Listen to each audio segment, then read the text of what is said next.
From the 1910s to the Golden and Silver Age, to the Splatter Age, to the Dark Age, horror movies have always been with us. From Frankenstein and Dracula to Freddy and Jason, horror has entertained us with its great scares and amazing gore. Today, we are here to list our favorite horror movies. Be them Italian horror or slasher, maybe even some classic Universal. This day is a celebration of all horror from true horror fans. Maybe not the Bye Bye Man, though. That movie kind of sucked. Welcome to the show, guys and ghouls. Welcome, everyone. I had to do the terrible Crypt Keeper voice. I've been working on that for months for the toy show. You don't even want me to start the Crypt Keeper laugh. It's terrible. Oh, I can't do it. I've tried so hard, my voice breaks every time. Like, the voice sounds okay. It sounds alright, but he gets high up there sometimes. He does. Anyways, I am here with G1 from the G Show podcast. What's it going? What's going on, everybody? What's up, I'm excited. Oh, dude. And it's funny because, you know, I brought this up, like, earlier in the month. I was like, we should do a horror podcast. I just brought it up. Everyone thought it was a good idea. Unfortunately, two of the people that were going to join us couldn't make it. Life happens. You know, I wish them the best, of course. We all do. They're great people. Too busy compiling their list, though. Oh, that is true. I don't doubt, like, this will be revised next year. I guarantee it. It's always. It's literally. I mean, I have my top spots. Then anything down below is a constant. It cycles. Yeah. So real quick before we start, I just want to tell you guys to check out the G Show podcast. I will have a link in the description so you can listen to G1 here. He's the host, the owner of the show. I pop in there time to time, and we talk about geeky stuff, Godzilla stuff, which I will say right now, not a single Godzilla movie made my list. It was almost Godzilla's Revenge. Almost. That vanilla scares the shit out of me in that fucking movie. I gotta be honest, not a single Godzilla movie made my list either. Well, and like, that's the thing. So before we get to the list, this is how I pretty much made it, is I tried to take one movie from each subgenre of horror, be it Italian, slasher, you know, haunted house, possession. But I kind of cheated a little bit. Zombie. Because, there are so many, like, when I'm like, okay, I gotta pick one slasher movie. I had to pick two. Technically three, if you want to get into it. So it's like, my list is sporadic, but I tried to stick to that fundamental. Let me throw this dart at you. When you talk slashes, did you break that into subgenres? Because you have your supernatural slashes, you got your zombie slashes, you got your human slashes. You know, you got movies like Slumber Party Massacre. You've got movies like, you know, Sleepaway Camp. Scream. You know, I Know What You Did Last Summer. Craziness. How did you break that up?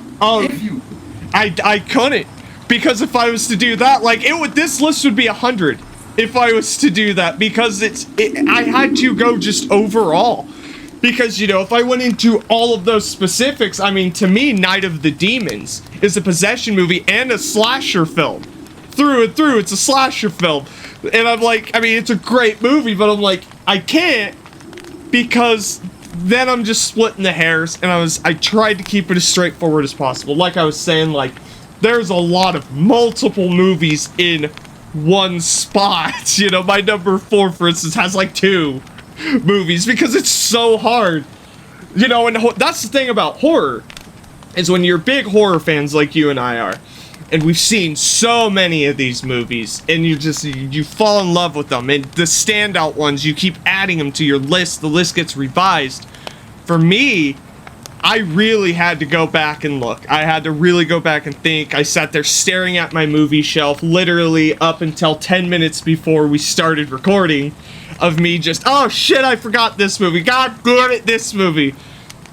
You know, and I'm looking at the Universal Monster movies, and it just got too crazy. So I had to really just run with the heart. Run with the ones from the childhood up to literally a fucking week ago. Because there's a movie that I saw like a week ago that I've been looking forward to seeing for years, and I finally found it, and it made my list. So, well, let's get started. I'm gonna let you start with your number 10. Whoa, why do I gotta start first, huh? Why me? Oh, I'll start. I got no problem. Like I said, you are the guest, so. Yeah, you know what? I'm so used to being the host. All right. God, so my number 10, and again, this is all the head. Oh, yeah. You just finished saying there's so much horror that I've seen over the years, and so much horror that's come before. And the problem I have with horror nowadays is it movies that scared the shit out of you, or movies that were, you know, they're classified horror movies. For instance, you go back to the classic Universal Monsters. Watch them; they're not scary, but some of the themes are, you know. Yeah. So that being said, number 10 on my list is a Universal Monster movie, and it is Frankenstein. I went through a phase 2 years ago when the pandemic hit and they shut all the schools down. Halloween was coming up. We were working at the school, but none of the kids were there. We were just basically hanging outside and playing whatever we were playing. We were just outside watching the school. Yeah. I had enough time on my hands, and all I did was purchase, especially around Halloween, a shit ton of horror movies. And I went, and finally they had some good Universal sets on sale. Yeah.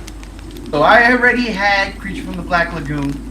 I wound up getting my Dracula, my Frankenstein, my Wolfman. Those were the only other three I bought. I didn't buy Mummy or nothing else. I watched all of them. I could not stomach some of them, especially in that Dracula collection. But the Frankenstein, man, when I watched Frankenstein, people say that Bride of Frankenstein is the best one. I disagree. It's great. Frankenstein is one of those timeless movies. Yeah. You can't believe how well made that movie was. From the sets to the acting, the portrayal of the monster. It's a misunderstood creature. You know, like, it acts to be brought back to life. It is so much to go on and gush about. The simplicity of the filmmaking is what really throws it over the top for me. I absolutely love Frankenstein. That comes in as number 10 because, well, to me, it was outside of Creature from the Black Lagoon, because that's a different thing. It was the scariest one. Yeah. It was the scariest one because, I don't know, and then you just feel bad. You have this sympathy for the monster. Really do. I love it. I love it. That's my number 10, Frankenstein. No, Frankenstein. I love Frankenstein. And I have to agree with you. After Bela Lugosi's Dracula, God, they're awful. They are terrible after that. So, it was like 2 years ago. Got on Amazon. I bought the complete box set of all the Universal Monster movies on Blu-ray for like $120. Nice. And yeah, every year now. Every year. And it even comes with the Abbott and Costello meets Frankenstein, stuff like that. I was like, oh, it's so bad. No, that is a strong number 10. It really is. Probably gets worse from there, but... Now, for me, my number 10 is a remake. It is Nosferatu the Vampire, 1979. It is the first remake of Nosferatu.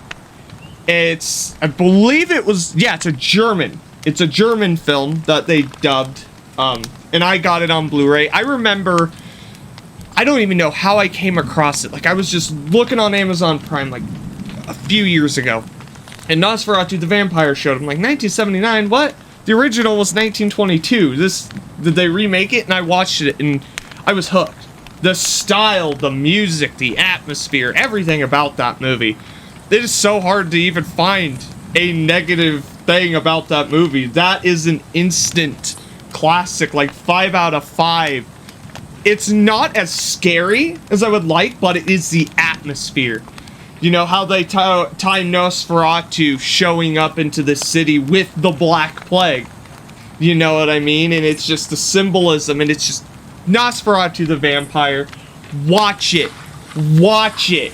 It stomps the shit out of the original, and it makes me excited because Robert Eggers, the director of The Witch, The Lighthouse, and The Northman, says he wants to make a Nosferatu movie with William Dafoe as Nosferatu.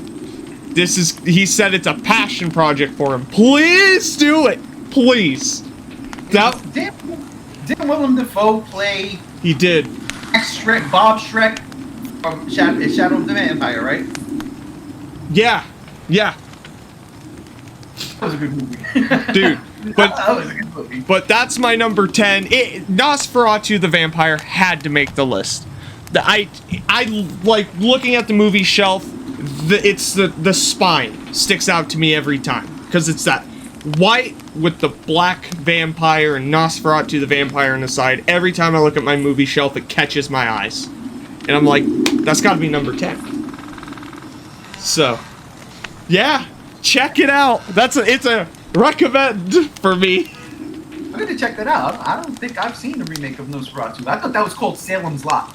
Oh, Salem's Lot. Yeah, and it's funny because I have Salem's Lot, and I've never watched it. So we watched it. My cousin worked at a video store. Yeah. And he goes, "You got to watch this." And we go in there, and puts on Salem's Lot, and somebody took Salem's Lot home, had a dubbing machine, and redubbed it. At least like the first 20 minutes of it.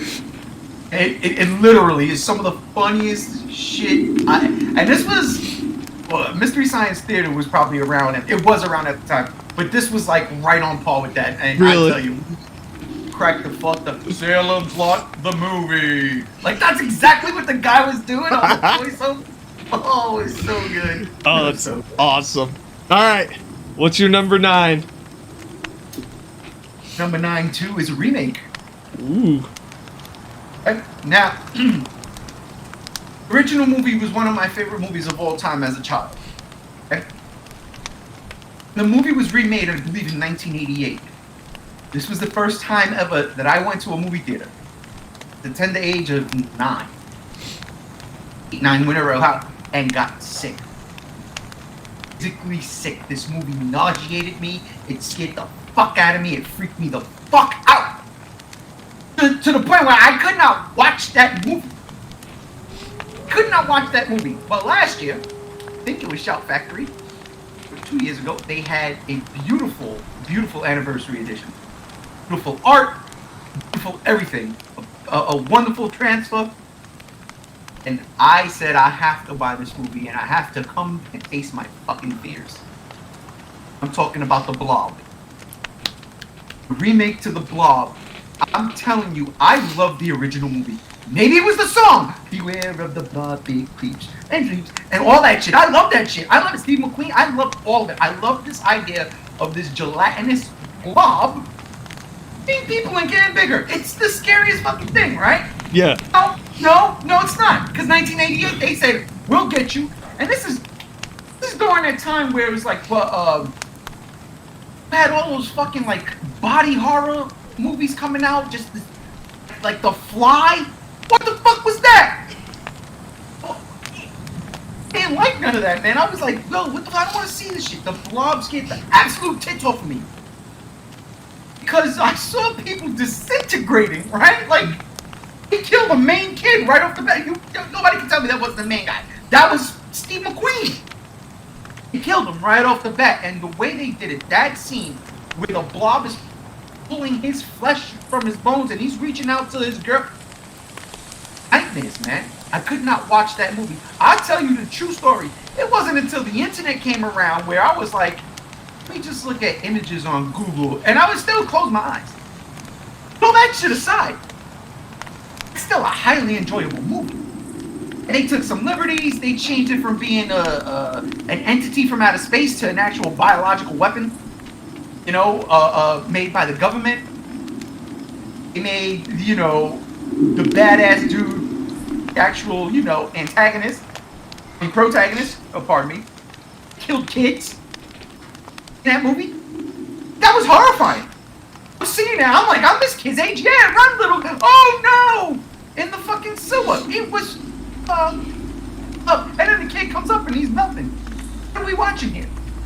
I think that was the second time I ever seen a kid get murked. The first time was Redhead Rex. I couldn't believe what I was seeing. I was like, what the fuck? I watched that movie and I bought it. And closed my eyes. Oh, I did. I'm lying. I did. I closed my eyes for one scene when a guy, the guy that gets down the, no, was it the guy that got stuck down the drain? See, because it was the fucking sheriff. The sheriff comes up on the, at the telephone booth. His face is just, oh my god, and he's blinking and his tongue's moving. I mean, he's still alive. He's being digested. Nightmares, bro. That movie is a highly recommended. It's number 9 on my list. Maybe it could have been up a little higher. I don't know. But there's a shit ton of shit. I mean, I still got these Japanese movies that are in here. There's shit I gotta get through. And you'll come to see that a lot of these movies are probably old. Oh, you know? yeah. 70s, 80s, 90s. I've got a couple that are, you know, modern day, but Blob Remake, man, I'm gonna tell you, that's one of my all-time favorites, and it scared me for a hell of a long time. 20 plus years to be exact. See, the Blob Remake is one of the first movies I bought going in blind. I bought it 2 years ago from a local store where I get a lot of obscure horror movies in downtown Boise. And I saw the Blob on DVD. It was like $2 used. Disc was excellent condition. I'm like, it's, you know, it's just DVD. It's not Blu-ray, anything special. And the wifey recommended it to me. So I was like, so we sit down and watch it. I was like, oh my god! What the fuck? Because the original was so cheesy and this one is so Cronenberg-y. Like you said, The Fly. And I'm like, holy fuck. And it's so much better than the original. And it's funny too, because The Blob reminds me of another movie I watched 2 weeks ago for the first time, The Stuff. Oh man. And I loved The Stuff. That was good. But it reminded me, like, The Blob and The Stuff, I'm like, oh, these are just so good. And it's like they came out around the same time. Because I didn't hear about The Stuff until the wifey and the brother-in-law kept talking to me about it. And finally the brother-in-law talked me into watching it. And yeah, I loved it. But yeah, The Blob. Holy hell. Alright, so my number 9. I go back with this movie series to when I was a kid and the remake came out in 2003.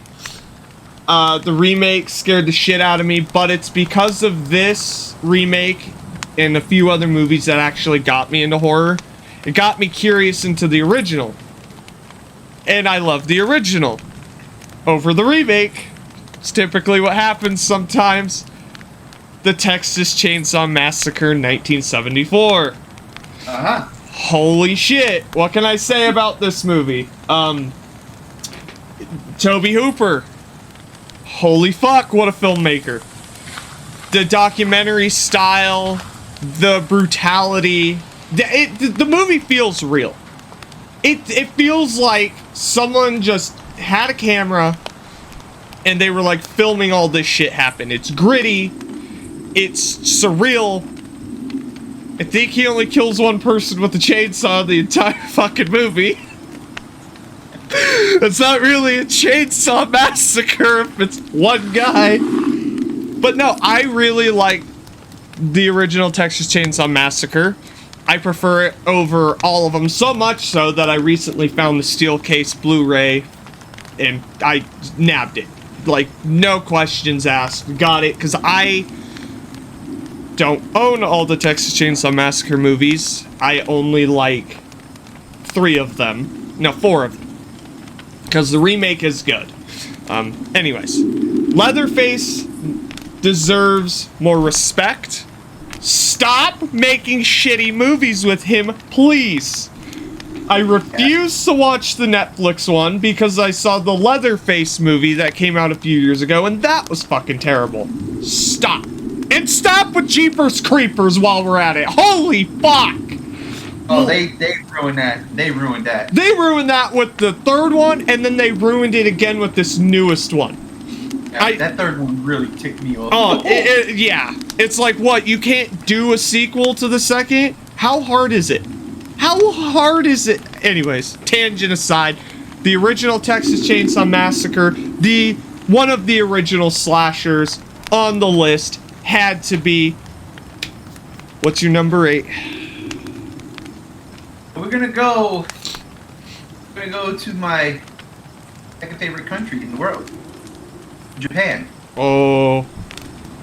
I'm gonna talk about a little ghost story that scared the fucking bejesus out of me the first time. Not only me and my cousin, who is this big brute of a dude, scared the shit out of the both of us the first time we watched it. That is on Grudge. I tell you, to this fucking day, I hate going into a freaking bathroom in an office building because there's a scene, okay, where she comes out of a bathroom stall on a slant. You just see the hair, and then the hair on a slant, and it's kind of slant. Man, I'd much rather pee in the sink go in a damn bathroom because of that shit. I'm telling you, it scared the fuck out of me. And then it was just, I never experienced Japanese horror like that. I've seen certain things.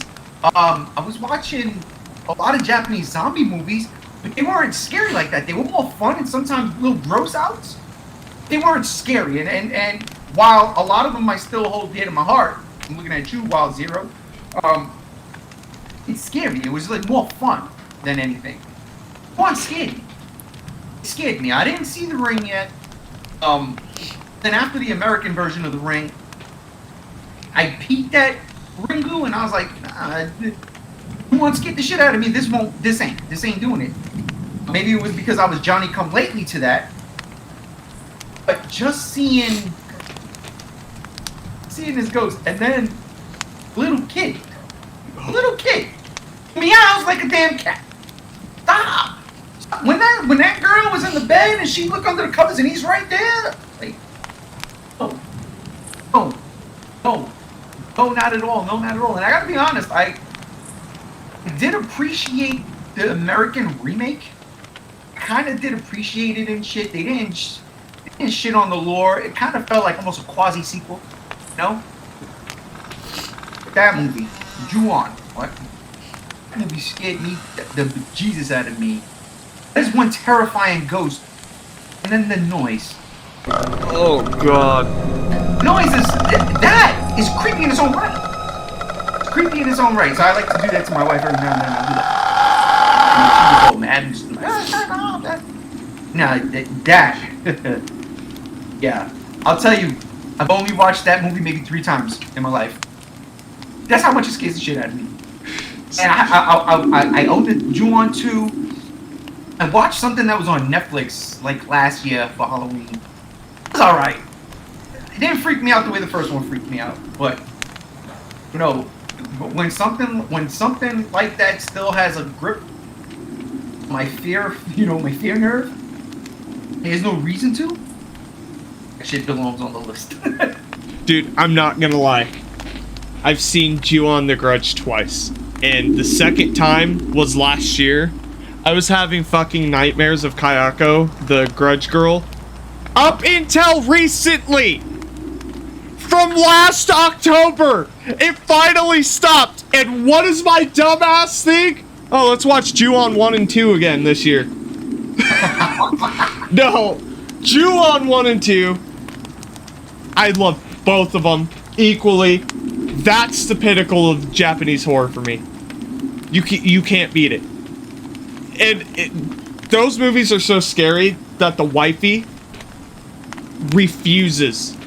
absolutely fucking refuses to watch them with me. I've never watched those movies with her. And we've been together almost 10 years. She flat out, even the remakes, the newer ones, she won't touch them. She says, fuck no. And she saw the original American one when it first came out. Which, if I remember, it's the same director as Ju-on the Grudge.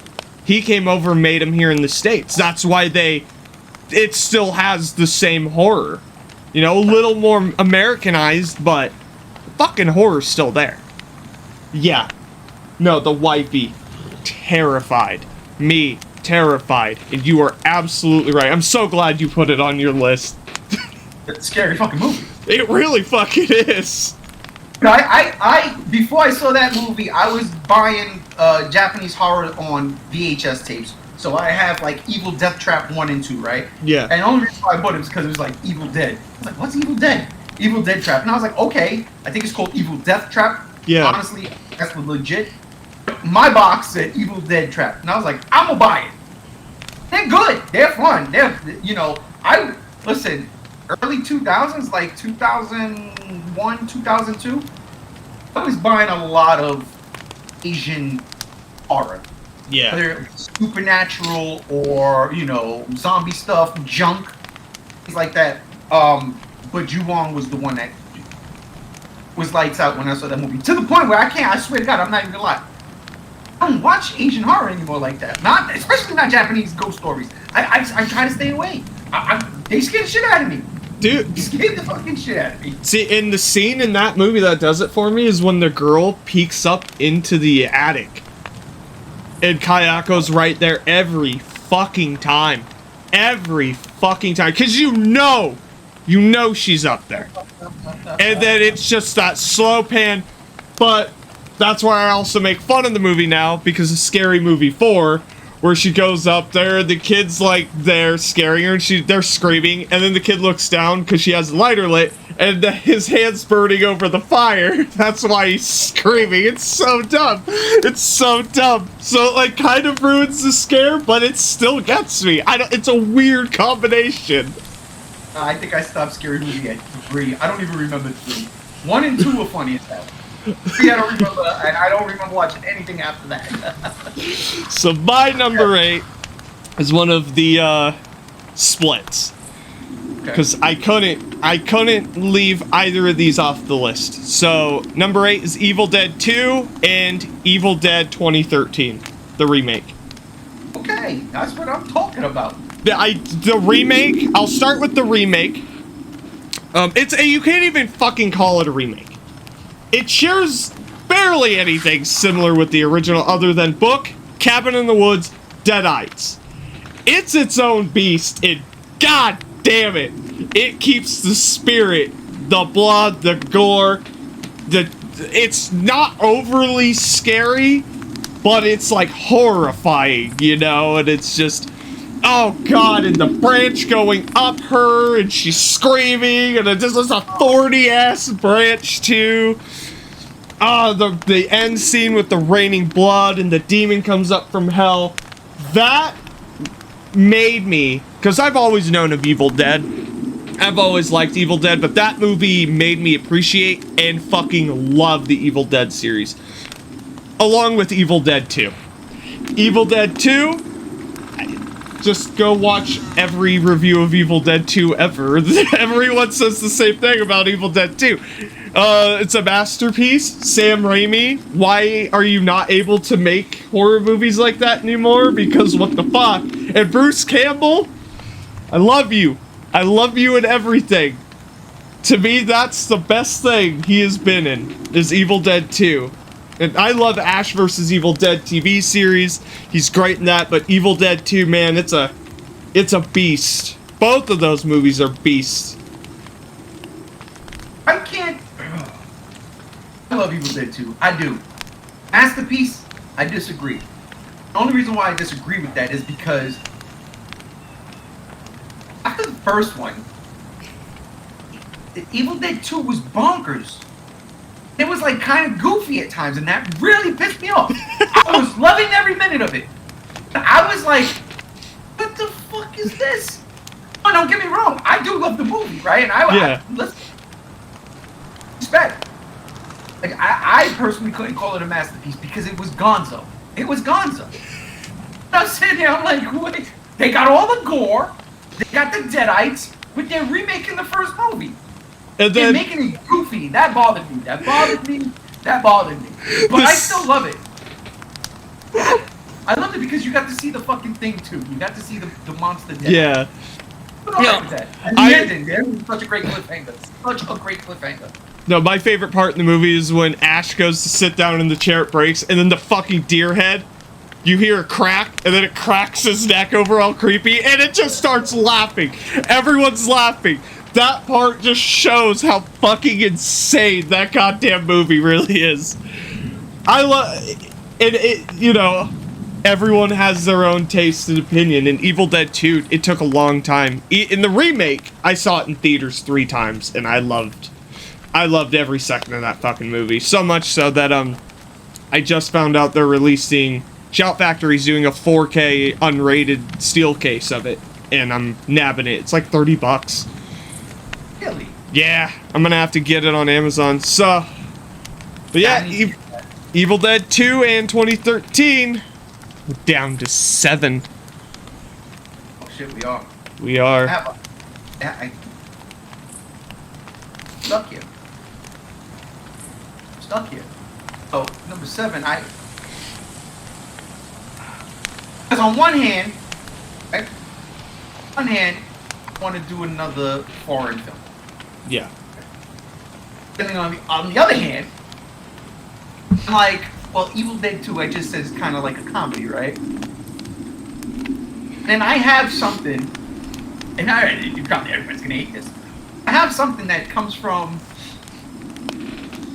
horror franchise, and kind of a comedy. I don't know which one to put. Because horror comedies can be on the list. It's a horror film through and through. The problem is it's not just that. It encompasses. You know, this is where it gets a little tricky. Okay. All right. You know what? I got it. We're gonna do it like this. Freddy versus Jason, people. I'm sorry. I'm gonna count. I know this might be against the rules, but I'm gonna count the entire franchises of both movies, except for the remakes. I love the Friday the 13th remake. I really do, but the Night of the Living Dead one, I absolutely can't stand. It's not scary. It's not Freddy. It's not good. Period. It's not Robert Englund. Like, that's the fundamental problem with it. Yeah, but I mean, like, love Jackie Earle Haley. I do. Yeah. This is not his Freddy Krueger.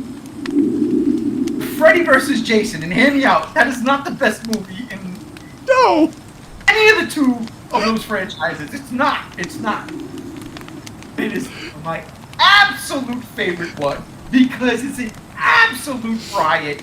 It is. Couldn't dream of something better than that. It trumps any Aliens versus Predator movie by far. The only movie that stands in its ways in terms of versus is King Kong versus Godzilla. That's it. But that's a personal bias because, you know, Godzilla fan here. Freddy versus Jason. The greatest movie theater experience of my life. I've said this a million times. Greatest movie theater experience of my life. And they are in the real world. And that music hits. And Freddy Krueger looks up at Jason with the and he's like, it's Robert Englund at his best. At his fucking best. And how old was he here? In his 60s? God, he was old. You know what I'm saying? And I'm sitting and I'm like, look at this motherfucker go. Look at him. He gives it his all. Anybody can play Jason if you're tall with broad shoulders. You know what I'm saying? Anybody. I have to bring it as Freddy Krueger. This is why I didn't like the remake. You have to bring it. And Robert Englund was like, if this is the end, this is how we do it. It's that end sequence. And he's in the real world, and he looks up, and the fucking house is burning down around him, the cabin, and he's just like, oh. And then they start hacking and slashing, and he's dipping out of the way. The movie theater shook. I'm not making this up. the movie, it was the greatest movie experience I've ever had in the theater. Everybody was with it. The entire theater was rocking back and forth. And this is Court Street on Brooklyn. In Brooklyn, right off of Atlantic Avenue. Court Street, the theater there. I think it was a Regal theater. 12, Cinema 12, something. A long time since I've been back home. Nuts! But also, I mean, you couldn't have had that without, Nightmare on Elm Street. Which, that movie is a fucking classic, and it should have its own spot on the list, but I only got 10. Yeah. Got the group together, right? Well, I guess what I'm saying is, it's not the movies, it's the icons. Yeah. Freddy and Jason both belong on this list, absolutely. Now, question is, who has the better franchise? Is it Freddy or is it Jason? Because Jason had some sloppy movies, and there's 2 of them he's not even in. Oh yeah. Go figure. At least Freddy's in all of his fucking movies, right? Even when he's not Freddy, he's still Freddy. New Nightmare, I'm looking at you. But yeah, I have to put that at number 7 because it's just such a good movie, man. Love it so much. Love it so much. So the entire Nightmare on Elm Street series, the entire Friday the 13th series, sans the remakes, and a beautiful cap off with Freddy vs. Jason. I mean, look, I hate Final Friday. I don't really like Friday the 13th Part 5 because again, not Jason. 6 I thought was great. Zombie Jason, give me more. 7 was the first one I ever saw. True story. 8 was a horrible representation of New York City. Jason takes Manhattan? Wrong. Jason takes a cruise to Manhattan. Yes. It's not a lie. Let's call it what it is. Jason takes a cruise to Manhattan. Still one of the best, greatest death scenes of all time. The uppercut. Oh, yeah. Johnny Cage, my man, right off the fucking roof. Oh God, I loved it. Yeah, man, I can go on and gush about these movies.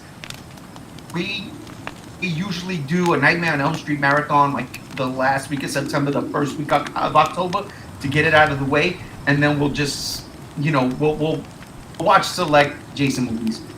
Watch 2, 3, 4. I love 4. 4 is great, and I always have to watch 6. That's a give me. I love 6. I absolutely love it. Zombie Jason.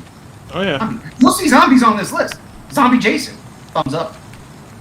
So, I'll get to those, because I didn't do the series, because I have favorites out of those series, specific favorites. Even though I love those series, I have 2 favorites, 1 out of each, and they're on my list. But my number 7, out of principle, I couldn't put Cannibal Holocaust on this list. Out of fucking principle. But Italian cannibal movies were a dime a dozen back in the 80s.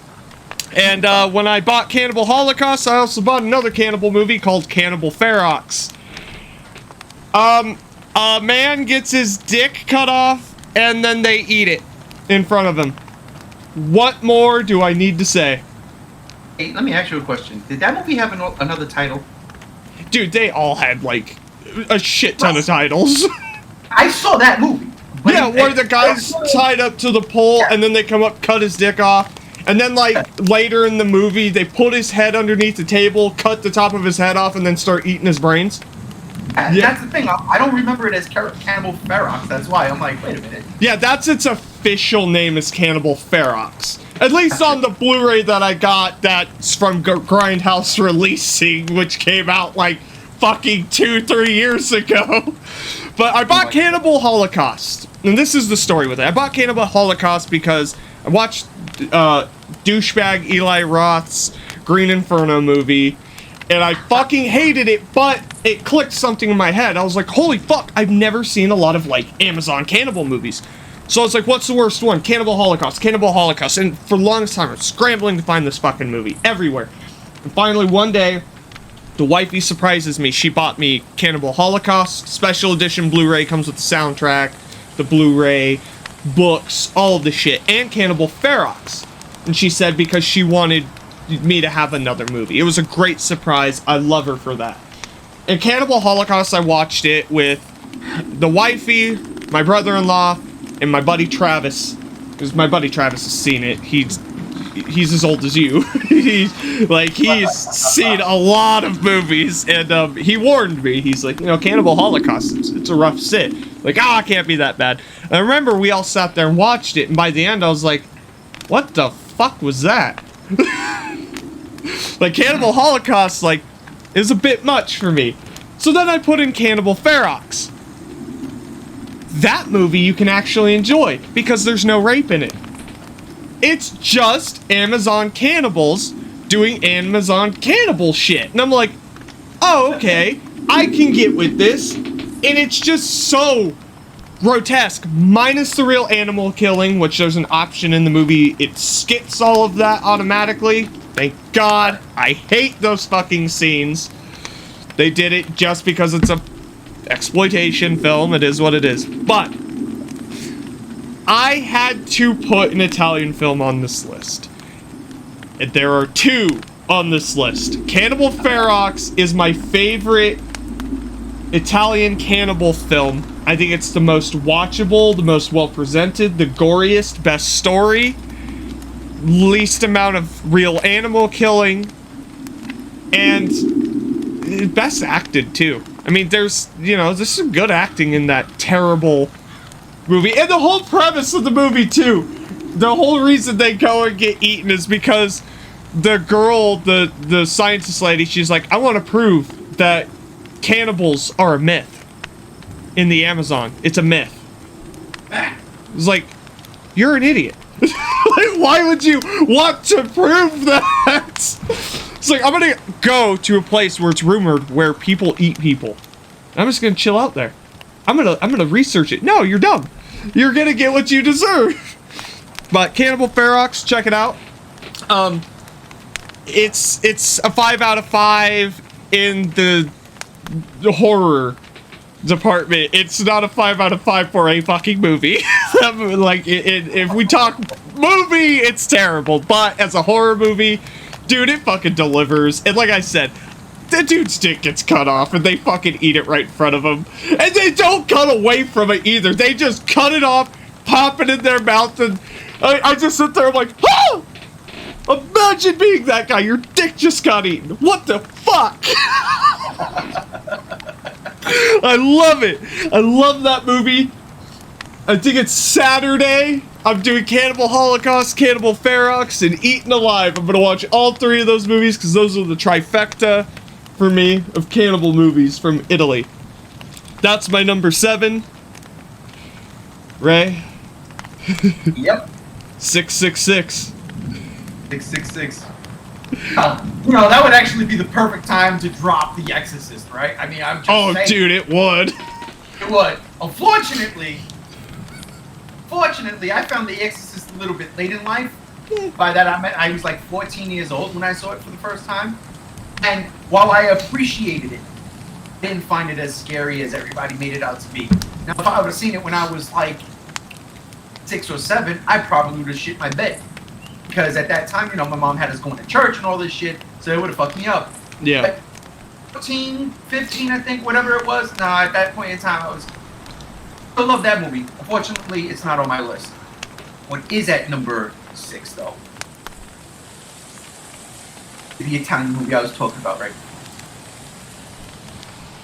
Cheese Zombie! Yes! There's no way around it. There's no way around it. There's no way around it. No one could ever top Romero in my eyes. And then I saw Full Cheese Zombie. I almost died. No, it can't be. It just can't be. It just can't be. This movie took me on such a fucking roller coaster where when it got to the climax, not even the climax, the very end, the last shot of the movie, the zombies stammering over the Brooklyn Bridge, shuffling. Zombie walking over the Brooklyn Bridge. My eyes lit up and I was like, I need more of this. I need everything of this. Unfortunately, all the sequels are terrible. Terrible. I hate them all. Zombie. And look, need I say more? Zombie versus shark. It's there. It's there. It has one of the most gruesome deaths I ever seen. The freaking eye poke. The splinter. The topless lady. Yeah, she's topless. Right? I don't think she goes full nude, but yeah. Homegirl's in the water swimming topless. You know. Then she gets murked and turned into a zombie. I always like that. I always appreciate seeing some of our, heroes go die and turn into monsters. I don't know why. Hey. That movie. Can't even, it's hard to gush. You know what it is? The fucking music. That synth bass loop. And then you get boom, boom, boom. God almighty! That sets mood on every level. It sets everything up so perfectly. When them zombies start coming out of the grave, I love it. And then I gush over this movie so much. He's in the dude has no remorse. He's just in the fucking in what I think it was a church. He's just popping him in the head. They got the pillowcases over the head. Pong, pong, pong. Man, every horror fan, whether you like the zombie genre or not, needs to see this movie. Oh yeah, it's a must. It is.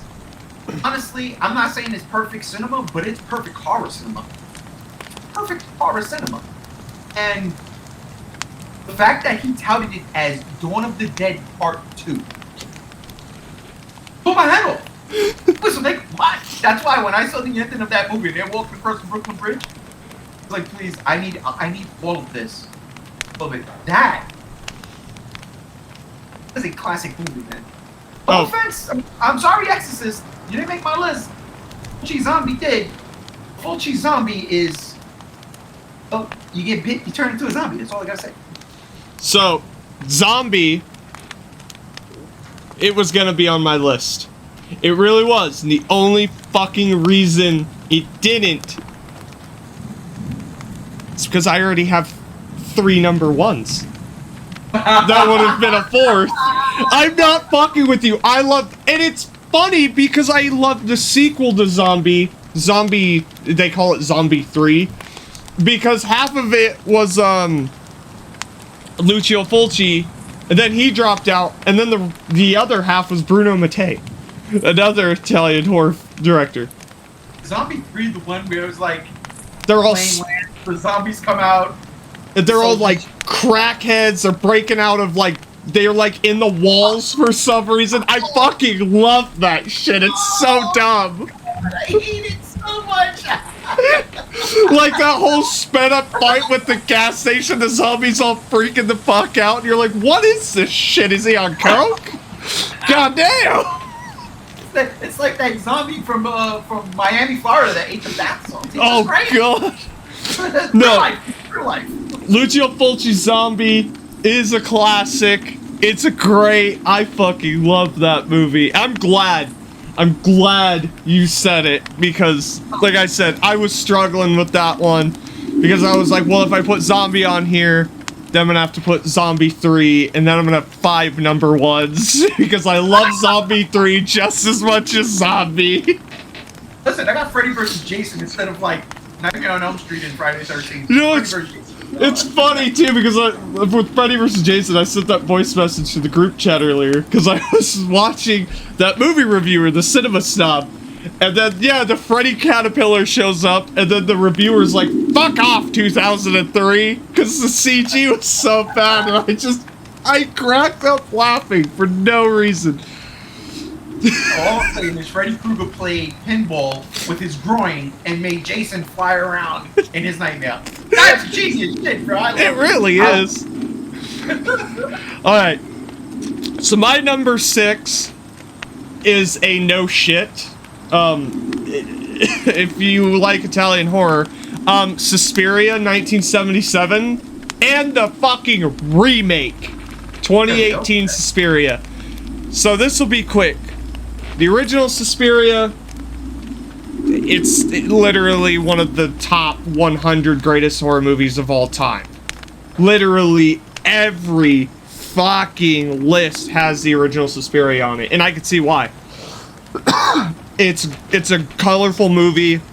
It's spooky, creepy, scary. Goblin soundtrack. Goblin did the soundtrack, The Dawn of the Dead. Spectacular. I love Goblin. They're a great band. Love their music. I'm not going to talk about the original as much. I'm going to talk about the fucking remake. Holy fuck. What a way to remake a goddamn movie. It's not as colorful. It's not. And that's where people drew criticism. I am okay with that. Because there is a fucking story, and it is a good fucking story. They focus on the dance academy. The witches cast spells by dancing. And then there's like a power struggle between, you know, the different head witches. Mother Suspiriorum shows up at the end. The end 10, 15 fucking minutes is just like what I imagine it's like to be in a Scientology fever dream. It's fucking batshit insane.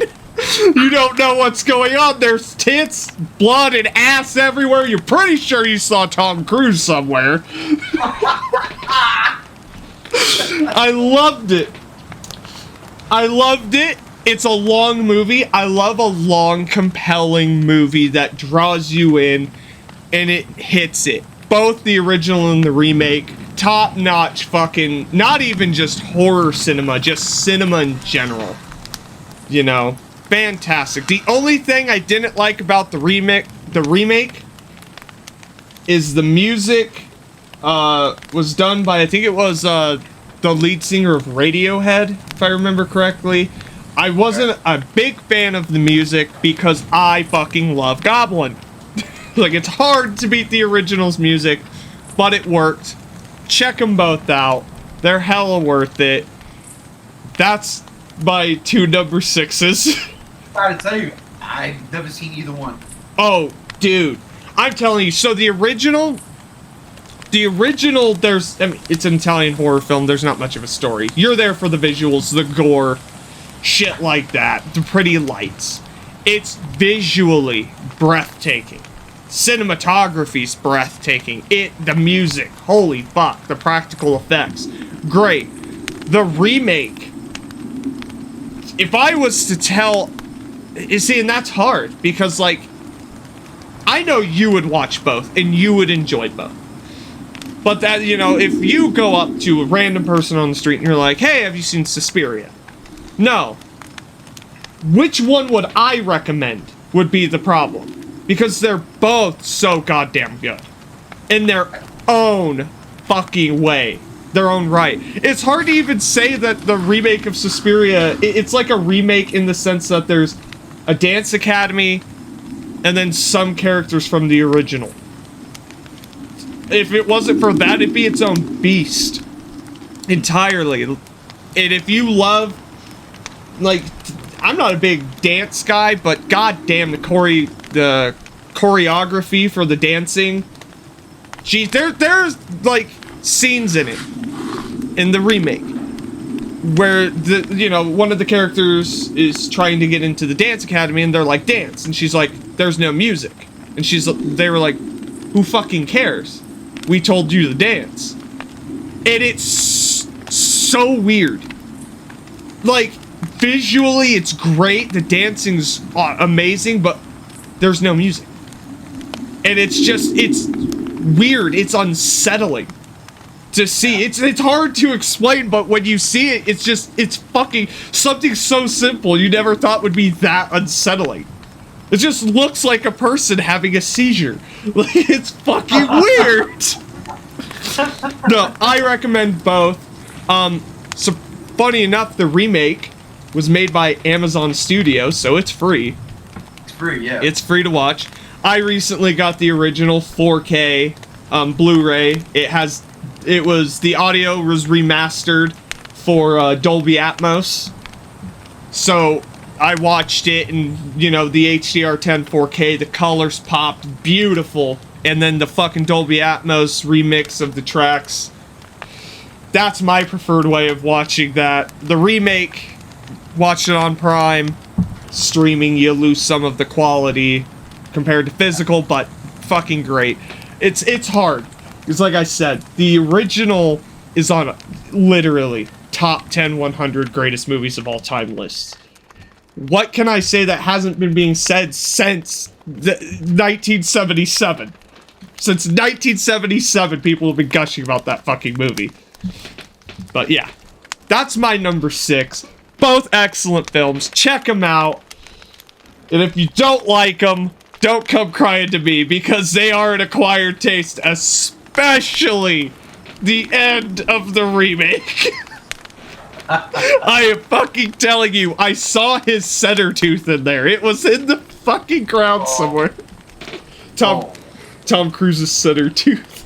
Oh my god. He does! If you look at pictures, he has a center tooth. Oh my god. Alright, well, it's your halfway mark, number 5. What is it? Okay, so this one is a bit of another cheat. Again, because it becomes hard. There's so much good shit. You fall in love with everything, right? And then you throw the dreg by the wayside. So, not so much a movie, but I'm going to use one particular one. I'll talk about a bunch, but one of them I'm going to talk about in depth. The more of genre. That's found footage. Cheers. Okay, so here's the deal. I saw the Blair Witch Project, and everybody thought it was real when that movie came out. Everybody thought it was real. Okay, like the viral marketing thing. We didn't really get that yet. Like, we didn't understand any of that shit, right? Viral marketing wasn't a fucking thing. So what we're seeing is a documentary about these 3 people, these 3 college students, going into the woods of Maine or wherever the fuck they were, and disappearing because there was some supernatural entity. Look this up. Okay? Over the years, there have been millions of found footage films. We had things like Paranormal Activity, which, you know, good for where they are. Nowhere near top 20, nowhere near top 50, maybe. You know what I mean? Yeah. You had a couple of movies like I was talking about before. Like over Amazon Prime, you find these fucking little hidden gems. That I'm like, holy crap. I forgot the name of this movie, but there's this movie about a group of friends going out to go camping in the desert somewhere, and fucking aliens. You know what I mean? And I'm a sucker for alien movies, right? Oh yeah. So it's all cool because they're getting abducted one by one. It's a nutty movie. And there's another one that I actually bought because I liked it so much. It was called Exists. It's about Bigfoot. A group of people going camping, as always, cabin in the woods. They hit something on their way up there at night. Turns out to be a baby Bigfoot. Well, Mama Bigfoot ain't happy because her baby died. And she terrorizes them. And it's a found footage film. I loved it. I bought it. That's not the film I'm here to talk about. Because, damn it, there needs to be a kaiju in this list. My number 5 is Cloverfield, goddammit. Cloverfield. And I'll tell you why. Because it absolutely captured what people would do something so unexpected just to happen. That is a giant monster attacking a giant metropolitan city in the world, New York. That's exactly what that movie did. And it scared the fuck out of me. It scares me because I'm like, I'd probably act the same way. And then all of a sudden these parasites are eating people and then making them blow up. No, the levels of horror with that movie just increases and increases and increases. Talk about viral marketing. That was the first one. We went to go see Transformers. That trailer dropped and we went to see the first Transformers. Michael Bay, a piece of shit movie. That trailer dropped and we didn't no idea what that was. All we knew was, as soon as we get home, we have to look up what that is. All we had was a date. They didn't say a name, nothing. It was the greatest thing I've ever seen. Honestly, the viral marketing campaign. That was the best one I've ever seen. Again, I know a lot of people are probably pissed off right now because you left Exorcist out, but you put Cloverfield up? Yes, I'm sorry. A giant monster movie was coming on this list one way or another. And it wasn't Godzilla. It could have been Shin Godzilla. And if Shin Godzilla would have followed through with the Cloverfield aspect of the very beginning, then maybe we would have gotten that one. It's not. It's Cloverfield. Cloverfield really, and being a New Yorker, living out there at the time, like, the ideas just was swimming in my head. Where would you go? Because the first thing I would have done is went underground too. Hit the subway. Hit the subway. But then that's not safe. So where do you go? It was so good. And then you get to the end of that movie, right? And the credits start rolling, and they give you a march. Give you a march. Not rival. Let me. It just stands up there with the best Godzilla marches of all time. That Cloverfield Roar Symphony. It's an homage to Paula Kira Ifuku. You know him. I can't say his name all the time. It's an homage to him. It's an homage to the maestro. Listen to that. If you're a fucking Giant Monster fan, listen to Michael Giacchino's Roar from Cloverfield. It's about 8 minutes of just symphonic greatness. Beautiful. The movie, I love it. Captures, to me, it captures the reality of if this unknown giant creature was to just pop up out of nowhere and start wreaking havoc in the city. This is what happens. And as a whole, I film found footage films. I love it. Cloverfield. This is Christmas. Cloverfield. So, Cloverfield. I love Cloverfield. I do. But I love 10 Cloverfield Lane more. I love 10 Cloverfield Lane. I know that one's definitely not a horror movie. It's more of a suspense, like, thriller. But Cloverfield's a damn good movie. And yeah, the ending's so bleak. Because it got to a point, like, you just can't escape it. You can't escape it. At the end of the day, that's what would happen. I mean, the fact that the military couldn't do anything to this thing. We've seen, and again, as fans of the kaiju genre, we've seen Godzilla go away. We've seen Godzilla get killed. You know, like, we've seen things. We've seen King Kong get killed numerous times. We've seen the giant monsters lose. Yeah. Cloverfield wasn't losing. That monster was not. He won. Yeah. There's no rule over. Period. The only thing I hate about Cloverfield is Cloverfield Paradox. That third movie, that kind of killed any love for the series. It put me in a weird spot with it because there are 2 good movies out of the series, and then the third came out, and you're like, yo, what the fuck? What the fuck is this shit?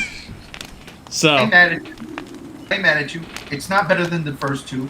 I appreciate Paradox for what they tried. Bridge the gap. Yeah.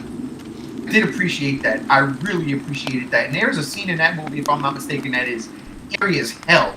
And I think that's when, like, one of the crew members are stuck in the wall. Or yeah. That's a creepy. That was eerie as hell. Oh, wait, time out. Don't show me that.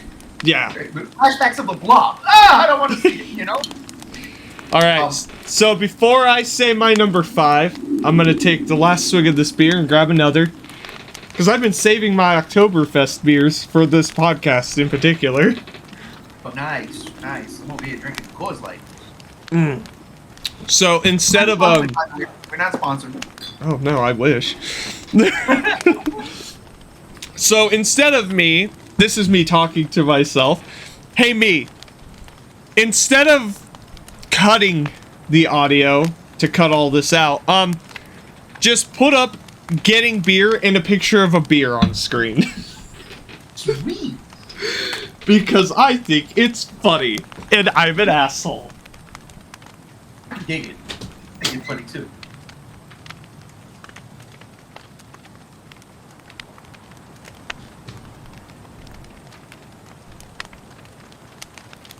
So I don't know if he's going to cut this out, ladies and gentlemen, but he just walked off the screen to get his beer.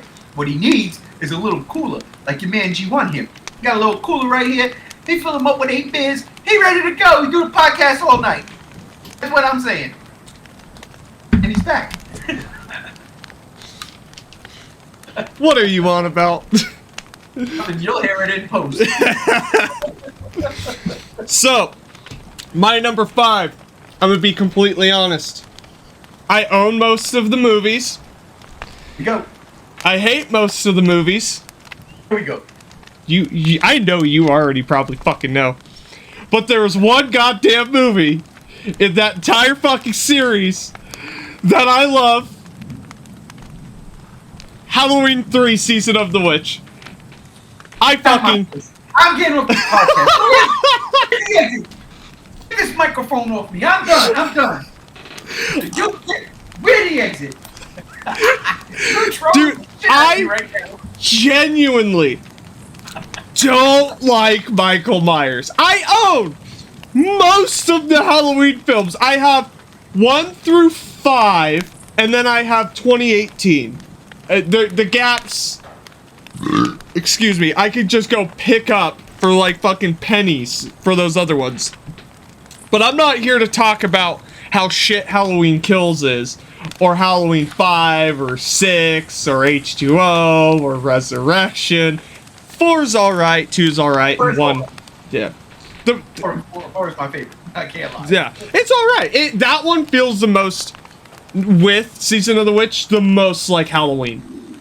4, yeah, the first one I find it's a boring movie. The first one I appreciate it. I find it fucking absolutely like Snoresville. But 3. I love you, bro. I know. So, there's gonna be some backstory here. My dad and it was in October, a few days before Halloween, we were at my grandma's house. My grandma, my mom, and everyone had to go Halloween costume shopping. So it was just him and me, sitting at my grandma's, we were watching TV. There was AMC was playing all the Halloween movies. And we had missed one of the Halloween movies that was playing. We caught the very end. And Dad and me were talking about, you know, because he likes Michael Myers and Jason. I've always loved Freddy. You know, Freddy's my favorite slasher icon. And we were talking about it, and he was like, yeah, have you seen any of the Halloween movies? I was like, no. And he looks at me, he's like, wait, you've never seen with Michael Myers? I was like, no. And I'm like 13, 14 years old. And so we see on AMC, we catch the end of Halloween 2 and Halloween 3 showing up. And he's like, here you go. You know, this is a Halloween movie, and we watch it. And by the end of it, I was like, well, where the fuck was this Michael Myers guy that you were talking about? And he's like, yo, what the fuck was that movie? So we were just like confused, and then Halloween 4 came on, and you know, a real Halloween movie. But I've always liked it. And there was a huge period of time where I didn't give a shit. And then I caught Halloween 3 again. Probably like 4 or 5 years ago. And I was like, alright. Then I skip a year, don't watch it, and then I end up like, you know, the next year, Halloween time, I'm like, dude, this is good fucking movie.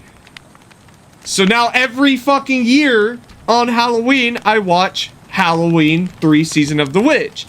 Because that movie is fucking creepy. It's weird. And I love the goddamn masks. I love the Silver Shamrock ad. One more day till Halloween, Halloween, Halloween. One more day till Halloween, Silver Shamrock. Oh, yeah, Fucking love it. The story of the movie is good. That like murder mystery, what's going on? Ooh, it has to do with this corporation, and it turns out it's a crazy dude who made a bunch of robots, stole a piece of Stonehenge, and is planning to kill a fuck ton of children. And in the original cut of that movie, he fucking succeeded. The original version, in the credits, when it cuts to black, you hear the children screaming. Oh, snap. Yeah. The MPAA said, get that the fuck out of there, or you are getting an X rating. But I forgot about Halloween 3. That is another movie, like, right from the top. That is another, the Blob. Because of hell, even Frankenstein killed a kid. Yeah. Halloween 3 killed a kid. Killed 3 kids. I remember that. Yeah. Fucking bugs came out of their heads. Oh, dude. Right. Oh, That's right. that movie it's fucking beyond iconic, and it's funny because they were gonna do an anthology series after that, which I still think is a great idea. Fucking great. 100% agree. And that is a hell of a start to an anthology series because, you know, you have John Carpenter doing the music.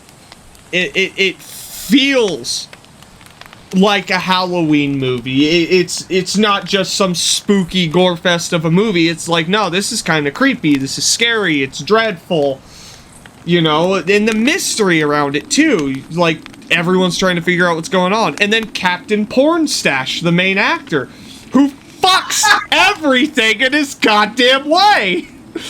He's slapping nurses' asses. He's fucking the daughter of the guy that just got killed. Like, this guy. And he's also in The Fog, which I still haven't seen. I own but haven't seen. Get me off this microphone. I'm done. But no, Halloween 3 is a fantastic movie. The only reason it doesn't go higher on the fucking list is because we are now in my top 3 favorite slasher film genre. The next 3 on my list are my 3 favorite movies out of the slashers. Halloween's a slasher series, so of course I pick the one Halloween movie that isn't a fucking slasher film. I can be mad. I can be mad, first off. 2 reasons. Halloween 3, and you still haven't watched The Fog. I know, I did. Spit on your grave! Tweet! That movie didn't make my list, by the way. I Spit on Your Grave did not make the list. Oh, you know, I thought about it. I did think about it. Really? Okay. Hey, I'm gonna be real with you. I just watched the original and the remake, and I was like, fuck, those are both good movies. Fucked up. 40-minute rape scene, but... Oh, God. It's been so long since I... Yeah. Where are we at right now? We are on 5, so I just finished my 5th. We're on 4. Okay, here we go. Oh. There's reason for this, because it should have been higher. Okay? Should have been higher, but as time goes on, movies come out, and certain movies just punch you so hard in the gut. So my number 4 was higher on this list and got bumped down a notch. That's Evil Dead. Oh. I'll never forget the first time I saw that movie. I said my cousin worked in a video store. Like, Salem's Lot the movie, just to see the guy spoof it, right? For 20 minutes. I will never forget the day when, you know, because we used to stay over my cousin's house like every Friday and Saturday night. He would work nights. We go to the video store. We play Mortal Kombat and Street Fighter. And then, as the store was getting ready to close, we watched a couple of the Triple X movies we shouldn't be watching. I'll never ever forget the day motherfucker brought home 2 movies to watch. One was Monty Python and the Holy Grail. The other was Evil Dead. We watched Evil Dead first. Thank God for Monty Python and the Holy Grail, because I couldn't sleep after that. Alright? Holy shit. Never in my life had I seen, at that point in time, and this is talking about even with The Blob, because I had already seen The Blob. Never in my life at that point in time did I see something so grotesque, absolutely, like, vomit-inducing, gut-chucking cinema.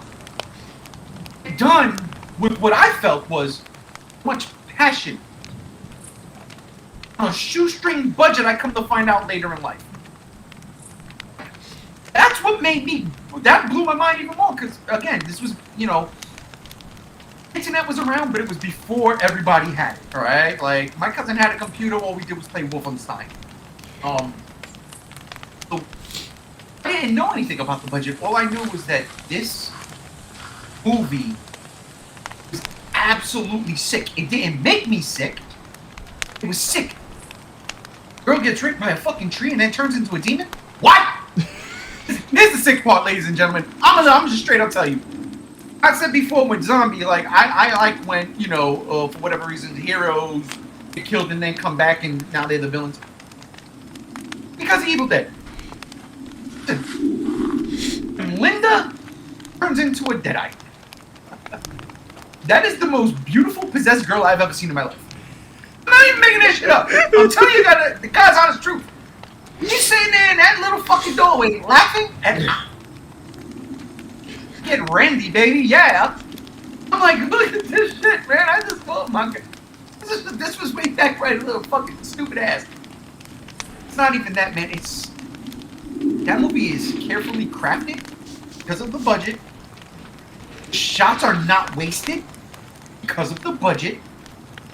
Performances are top notch because of the budget. And I mean, camp. Oh yeah. And it in the rough. You know what I mean? And what I loved about that movie is and this is where I was like, when you said Evil Dead 2, I got mad at the goofiness of it because Evil Dead 1 was so fucking serious. And so fucking scary. I talked about Cloverfield being, what do you do in a real life situation when there's a giant monster? What do you do in a real life situation where fucking demons start possessing your friends? And you're in the middle of nowhere and you can't escape. Because when you try to escape, the bridge is broken. Because the demons have now got you trapped. That's scary. The thought of that alone is fucking horrifying. And then, I mean, just the little things of join us. That was entire. I'm a little croaky there. But, you know, the join us and... Yeah. Oh, God, the ending with Ash, like, he did it. They survived. The daylight is here. He's getting out of there. He killed his sister, his girlfriend, his best friend. His best friend's girlfriend. Did he like her? I don't know. But they all died. Horrible ways. I'm gonna melt it. He threw the fucking Necronomicon in the fire. It died. He's leaving, and the music hits, and it's beautiful, and it's sunny, and it's perfect, and I'm ready to watch Sesame Street, and all of a sudden, the demon pops up and chases him, and boom! And, bro, when I tell you, I was like, what? That's it? That's it? I was scared. My heart was pounding. We go. I can't. It was like 1 o'clock in the morning. I kid you not. It was like 1 o'clock in the fucking morning. And I'm like, oh, you gonna watch something else? Who dead? I would have been higher, but like I said, this number 3 is something else. I love it. It's an absolute classic, and it is an absolute must for any horror fan. That is an initiation movie. You have to initiate with that movie. I made my daughter watch it when she was like 7. She hates me to this day for that. She can sit down and watch it now. I'm not even making that up. She's gonna be 19, so, you know, it is what it is. No. So, going back to Evil Dead discussion, the original was my favorite Evil Dead movie for the longest time. Until I started to appreciate the second one more. But the original Evil Dead, every fucking point you made I have to agree on. That goddamn movie. And yes, if you cannot watch the original Evil Dead, get the fuck out. Get out of the genre. That's the movie. That is a must for every horror fan.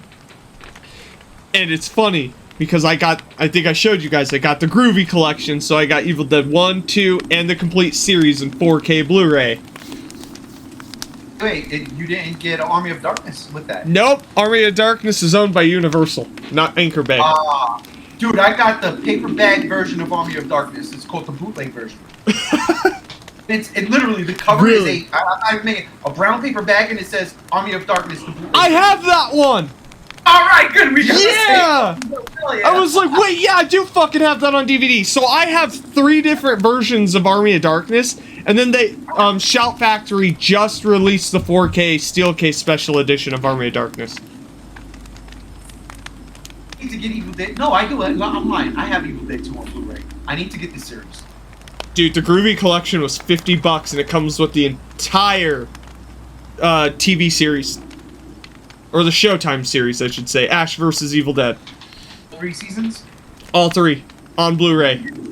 That's not bad at all. No, you get, 4K copies of 1 and 2, and then the entire TV series, and then if you want to spend the extra $35, you get Steelcase Army of Darkness on 4K.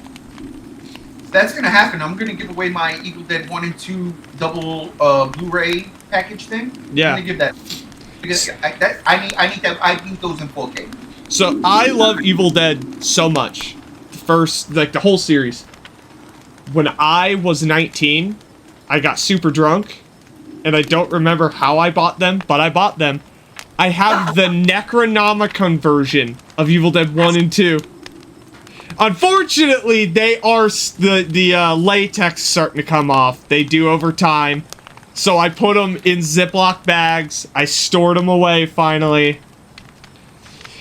Bro, my Evil Dead 1 is the Necronomicon version, and I had that shit when it first came out. Oh. So when I tell you mine, and it also is in the Ziploc right now, mine look like when Ash throws it into the fire. Yeah. It is that bad, bro. It is that bad. It is that bad. They didn't build those to last. No, they didn't, and I can't lie. Like my bias towards Evil Dead 2 prevented me from buying the Necronomicon version, but as a collector, I kick myself all the time about that, because I'm like, you stupid idiot, you should have had one. You can still find them for a reasonable price. $100 on eBay. That's not reasonable. $100? Those came out ages ago. Like, I love, but I'm not, it's not $100 worth. I guess. I'll put it like this. If it was Evil Dead 1 and I didn't have that version, I dish out $150. Okay. I will. Yeah. So, here we go. Because after 4, we get into our honorable mentions, which is kind of breaks it up because, 5, 4, and 3 were my favorite slasher films. Okay, so we talked about Friday the 13th.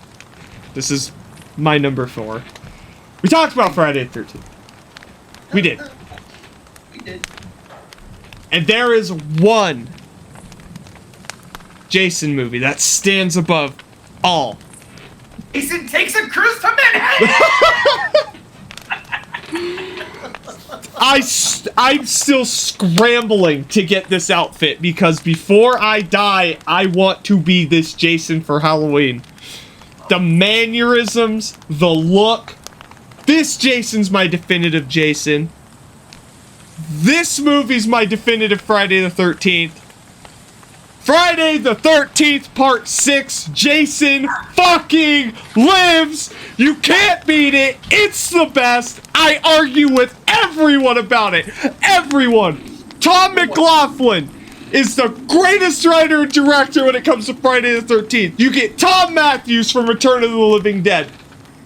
Everything in that movie works. The comedy, the references, the Jason. I love how it doesn't take itself fucking seriously. The random people on a motorcycle in the middle of the woods in like tuxedo and a dress having a picnic by the lake, and they die for no reason. Oh, I've seen enough horror movies to know that any weirdo wearing a hockey mask is never friendly. I mean, she knows! It's there! The restaurant is Craven? Or was that Nightmare on Elm Street? No, there was a Boris Karloff reference, actually. I think it was the gas station it was a Boris Karloff thing. There's just a Cunningham Road. They say it in the movie. Sean S. Cunningham created Friday the 13th. The references in it. The references to fucking Frankenstein and old Universal monster movies. Friday the 13th Part 6 is a Universal Jason movie. Like, straight up. He gets... The lightning strikes the pole. He comes back to life. And the music, the fucking music in that goddamn movie is Friday the 13th meets the Wolfman or Frankenstein or Dracula. It's everything in the fucking movie clicks. There isn't a bad part in that goddamn movie.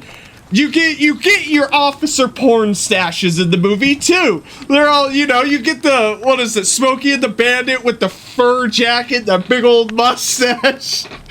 Freezer, oh no, that's Return of the Living Dead. He says something, he's like, anyways.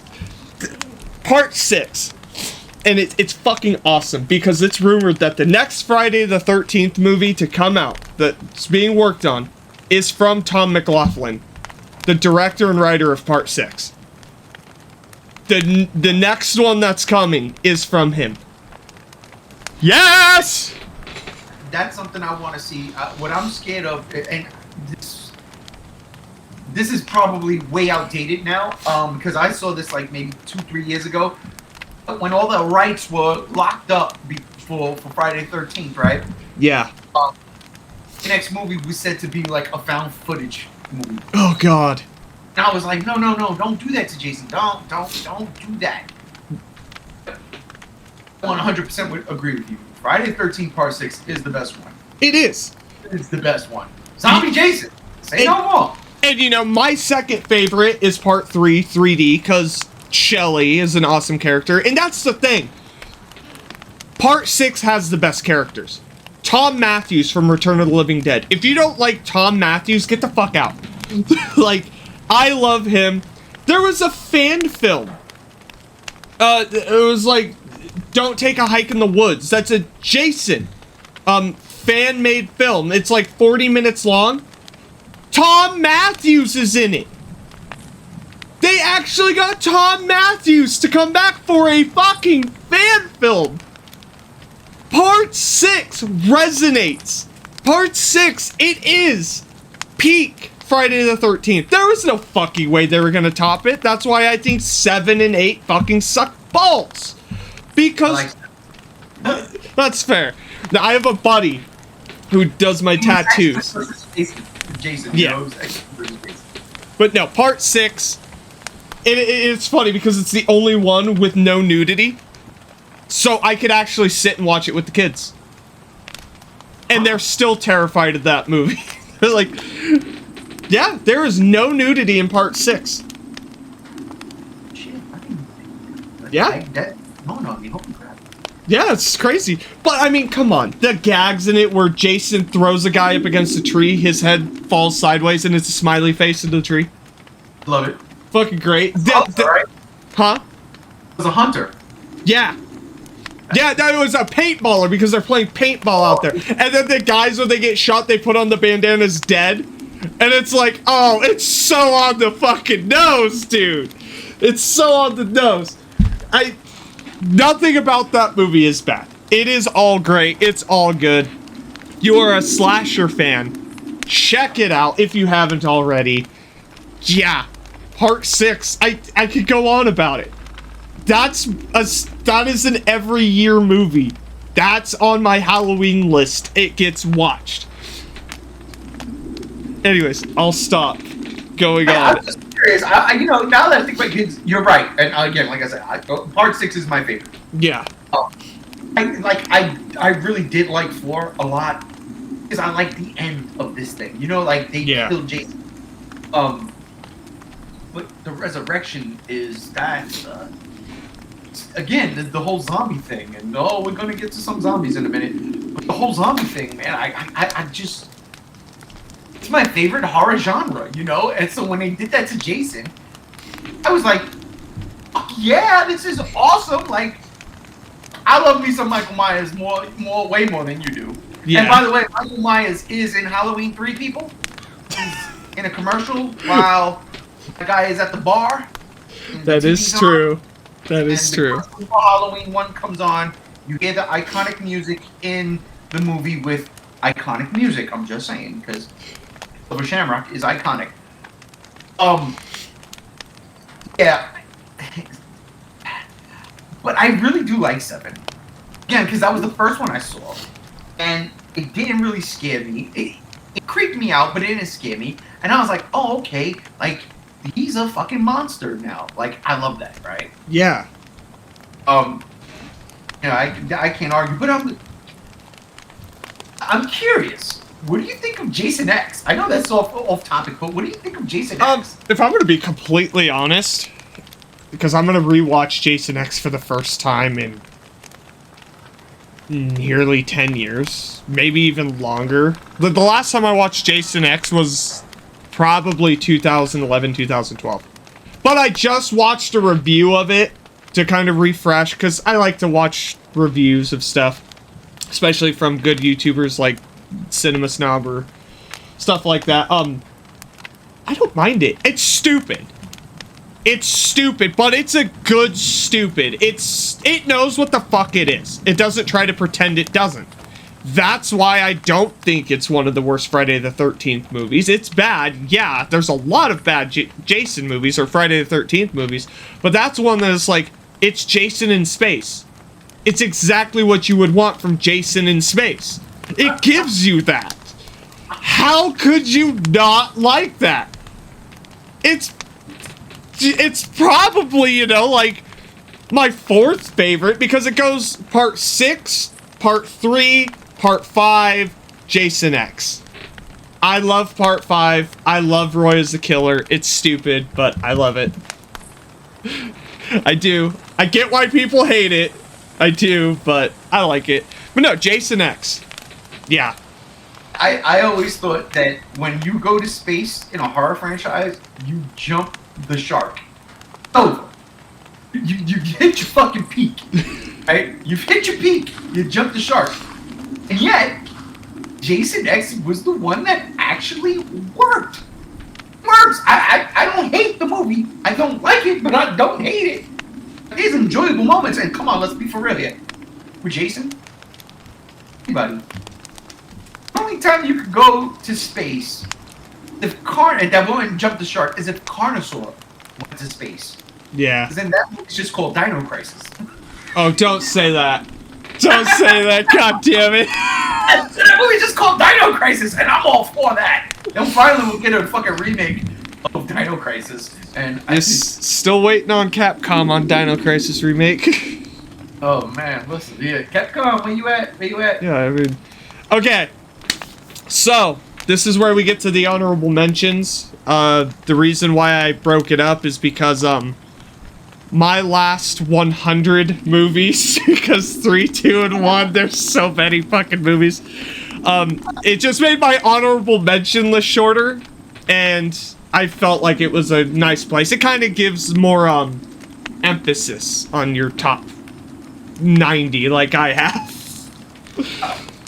No, listen, I feel you. I feel you. My third movie's just one, but my top 2, right there with you. So, what? Any honorable mentions you've got? I actually do have honorable mentions. Nice. And just like I did with the found footage films, anthology movies. Yeah. My honorable mentions goes to Tales from the Dark Side, Creepshow, and The Twilight Zone. Both those movies has something in it that scared the shit out of me and made me love the movies.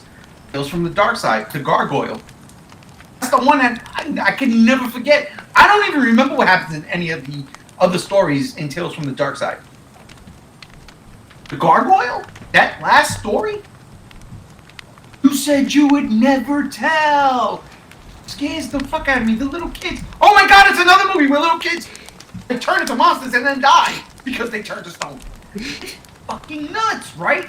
And then this is why, and again, like today, you need practical effects to make good horror movies. Yeah. My opinion, for horror movies, you should be working on suits and making practical effects and leaving the CG to shit like Godzilla versus Kong. You know what I mean? Oh yeah. Where that fantastical element is there. That gargoyle was gorgeous to look at in her human form and in her gargoyle form. Beautiful because of the makeup, the costume design. Beautiful. You got like the Twilight Zone. I'll tell you right now, John Lithgow. That's it. The fucking gremlin again. Props. Like, actual physical touch-you props. Even though John Lithgow has that moment where his eyes bulge out of his head, that's hysterical. But they took that episode that William Shatner was in, the fucking Bigfoot on the wing of the plane. Yeah. That was. And they turned it into something creepy.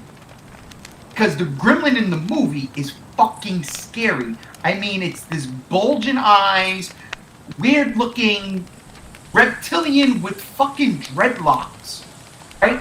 Yeah. Kind of reminds me of Kit Fisto from Star Wars, the prequels, right? It's weird. Like an evil version of him, right? And it's fucking scary. And then that part where he's destroying the plane and John Lithgow finally gets the flight attendants to go look out the window and he jumps off and just glides away. Man, I love it. I love it. Then Creepshow. To this very fucking day, and I'm not gonna lie, I talked about the Blob before. To this very day, I can't watch Creepshow 2 when it comes to the hitchhiker. Yeah. That story, man. Thanks for the ride, lady. Man, when I saw that the first time, I watched that shit. It was on cable. It was late at night. Everybody was sleeping, and this is where I used to watch the most of my horror movies. Now, if anybody is over the age of 40, y'all might understand this. Back in the day, Cinemax or Showtime, you had them late at night would show horror movies. And that's where I saw, Halloween 4 and 5. Like, I saw majority of what got me into the genre late nights on Cinemax and Showtime. Creepshow 2 was one of those movies. When we had the raft. I loved the raft because it was a rift on the Blob. It was a fucking thing in the water. That tar thing where they're in the middle. Yeah. I loved it. I loved it. Dude, that was creepy because I watched that back in April for the first time, Creepshow 2, and that's the one that stuck out to me. Where in Creepshow 1, it was the Stephen King bit with the moss? Yeah, the moss. That was... It's Stephen King being goofy. I fucking loved it. Loved it. Yeah, the first one was directed by George A. Romero, right? And then the second one was supposed to, but then something happened. They got pushed back. I just watched the thing on this the other day. Yeah. They got pushed back. Didn't work, and then all of a sudden it became, well, I have to do this other thing. I can't do this. So then George Romero went and made Tales from the Dark Side. Okay. So, I mean, the anthology series it's a beautiful thing. This is my It honorable really mention. is. Yeah. That definitely, like, Creepshow 1 and 2, God Almighty, I will never pick up a hitchhiker. I don't care. I don't care. Yeah, it could be my daughter. I ain't picking you up. You should have learned how to drive a couple years ago. Because Thanks for the Ride, lady will never, ever, ever leave my brain. And the way that dude looked by the end of that short, his face is all made, and he's a zombie. Yeah. I love zombies. And yet, I can't watch that. I can't do it. I can't do it. I can't do it. To this day. This day. I can't watch it. I'm like, nope, nope, nope. I refuse. I'm a fucking punk that way. Little, call me what you want. Little pussy. Nope, yep, you're absolutely right. Meow, meow. I ain't watching it. I ain't watching it. Get out of here with that bullshit. Thanks for the ride, lady. No, no, no, thank you. So those are my honorable mentions. Anthology films. So, I've got a few. I'm going to start out with one of the greatest horror TV series of all time. Used to show up on HBO Max. They made a few movies. One of them's on the honorable mentions. Tales from the Crypt, Demon Knight. With Billy fucking Zane as Satan. So that in the movie theaters. I love that movie. I own both Demon Knight and Bordello of Blood on a 2-pack. Demon Knight, I love it. The wife loves it. Billy Zane. Fucking love Billy Zane in that movie. Fuck the Titanic. I like it when he's stomping around screaming, motherfucker. I also got Ju-On the Grudge. Hey, that's on my list. Wreck. 2007. It's the original Quarantine. And I just watched it 2 fucking weeks ago for the first time. Wreck. The only reason Wreck isn't in the actual list is because it's been so soon. But I will say Wreck is one of the greatest horror films ever made. Hands fucking down. Before you go on, I bought the entire series and I watched all of them last month. I have every single. Yeah, I don't know how that didn't make my list because it really should have, but there's reasons why it didn't. Like Wreck. Oh no, that goes under found footage films. Yeah. Hey, it makes it. But no. I mean, if you want to get technical with found footage films, Cannibal Holocaust was the first found footage film ever made. Shit, you know what? I didn't remember that. That is true. I will say this though, Wreck 2, definitely found footage. Wreck 3 starts off as found footage and then goes straight into regular movie mode. Okay. But Wreck 3 is fucking fantastic. So, Wreck 3 is fantastic. I've got the whole series on Blu-ray on my wish list, and in 2 weeks I'm buying it. I'm just waiting for the money to come in, get clear, because that first Wreck movie, holy shit. And it was my brother-in-law seen it, and he was like, yo, it's on Tubi, it's free, let's watch it, we'll sit through the ads. It was fucking crazy, as we're watching it, and you know, the sirens and everything's going on in the movie, and then right outside my fucking window, there's a goddamn cop with sirens on, and I freaked the fuck out. I was like, what the fuck? Him and me bolted outside, because Wreck is the first fucking time in a long time I was afraid of a fucking movie again. That movie, especially the end. And holy shit. Wreck's amazing. Wreck 2 is dope because it's the same night. Oh, I have to buy it. It's not on any streaming service. Yeah, no, dude, listen, it's well worth the money. Even if you get the fourth one, 3 out of 4. Yeah. You get your money's worth. Wreck 1, Wreck 2 is okay. Wreck 2 is not as good as Wreck 1, but it's good. Yeah. Wreck 3, I'm telling you, I didn't think I was going to like Wreck 3. That it's on par with Wreck 1. It's right there with Wreck 1. It's so fucking good. Yeah. Okay, so next, I've got Ridley Scott's 1979 Alien. Wait, that's honorable mention? Honorable mention. I got a few on honorable mention. It was hard not putting Alien on the list, but Alien Covenant pissed me off. Yeah. So, in all honesty, I love the original Alien. It's my favorite Alien movie. It's a really great horror film. Honorable mention for that. Next is Slither, 2006, by Guardians of the Galaxy guy. Yeah. Slither's great. It's got Michael Rooker in it. You can't... Slither is a 1950s movie, but trauma. It's the spiritual successor to Night of the Creeps. Yes! Horror movies. Yep. Didn't make my list, but it's there. And then next is Split, because they were made... It's same director, made within a year of each other. Reanimator and From Beyond.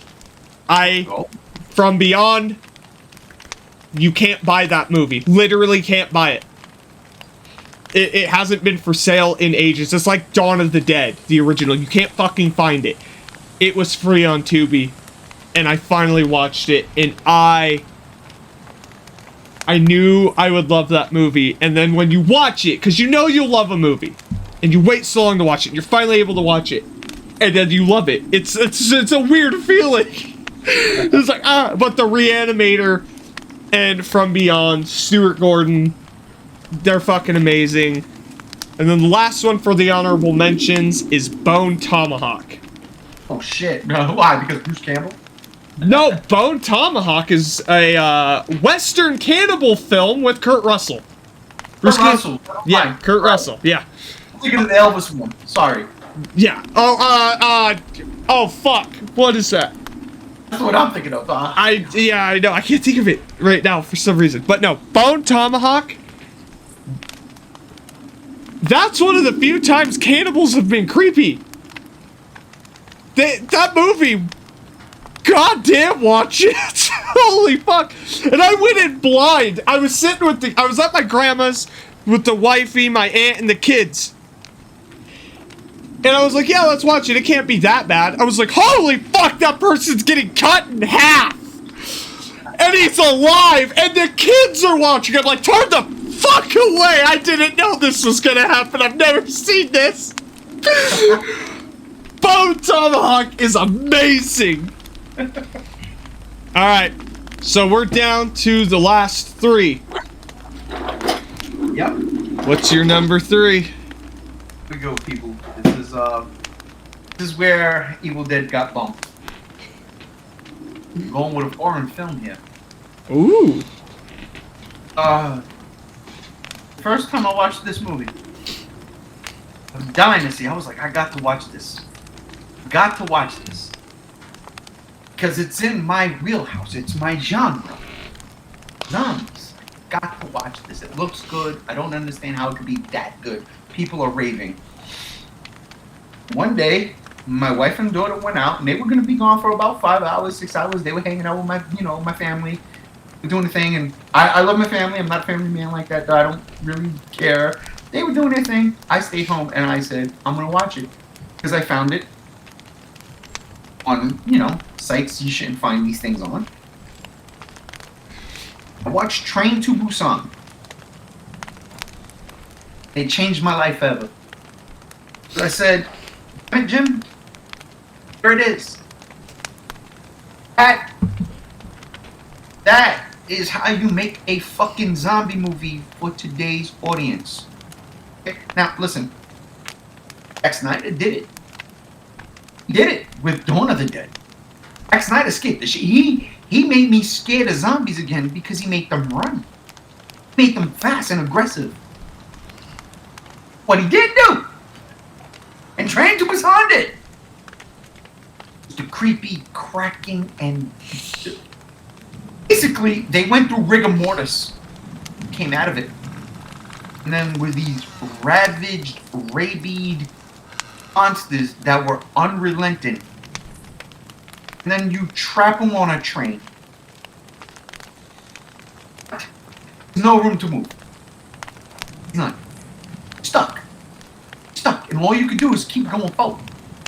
And then it's the movie. I can't even talk. So I can't. This movie hit me on every single emotional level. Every single one. That this should be number 1 on my list. It should be. It should be. This is why I had to bump Evil Dead. Evil Dead didn't hit me on every emotional level. This movie scared me. This movie made me happy. This movie had me jumping. This movie had me at the edge of my seat. And at the end, this movie had me crying. Shit, tears. Like, I'm not gonna lie. I was so happy that my wife and my daughter wasn't here. And I saw that movie the first time. Because I was sitting right here in front of this computer screen with my hands over my nose, my fucking pointer fingers digging into my eyes, wiping my tears away. That movie fucked me up. That movie fucked me up. Because it was like the father of an only child, who is a daughter, who is a girl. What do you do in this situation? It made me think of so many things I didn't want to have to ever think about. That's why I love the zombie genre so much, because it's like, well, outside of the running shit, that's probably the most feasible one if the dead rose from the grave. I mean, like, what do you do when grandma's attacking you? You know what I'm saying? Yeah. But the fact is, how do you deal with something like that when you have to protect your daughter? Then this dude was also self-centered. That was one of those things that they hit so hard in that movie because that's me. I'm not gonna lie. Sometimes I'm very self-centered, and I'm like, holy crap. I can't just look out for me. This is my child. Like, everything goes out the window for her now.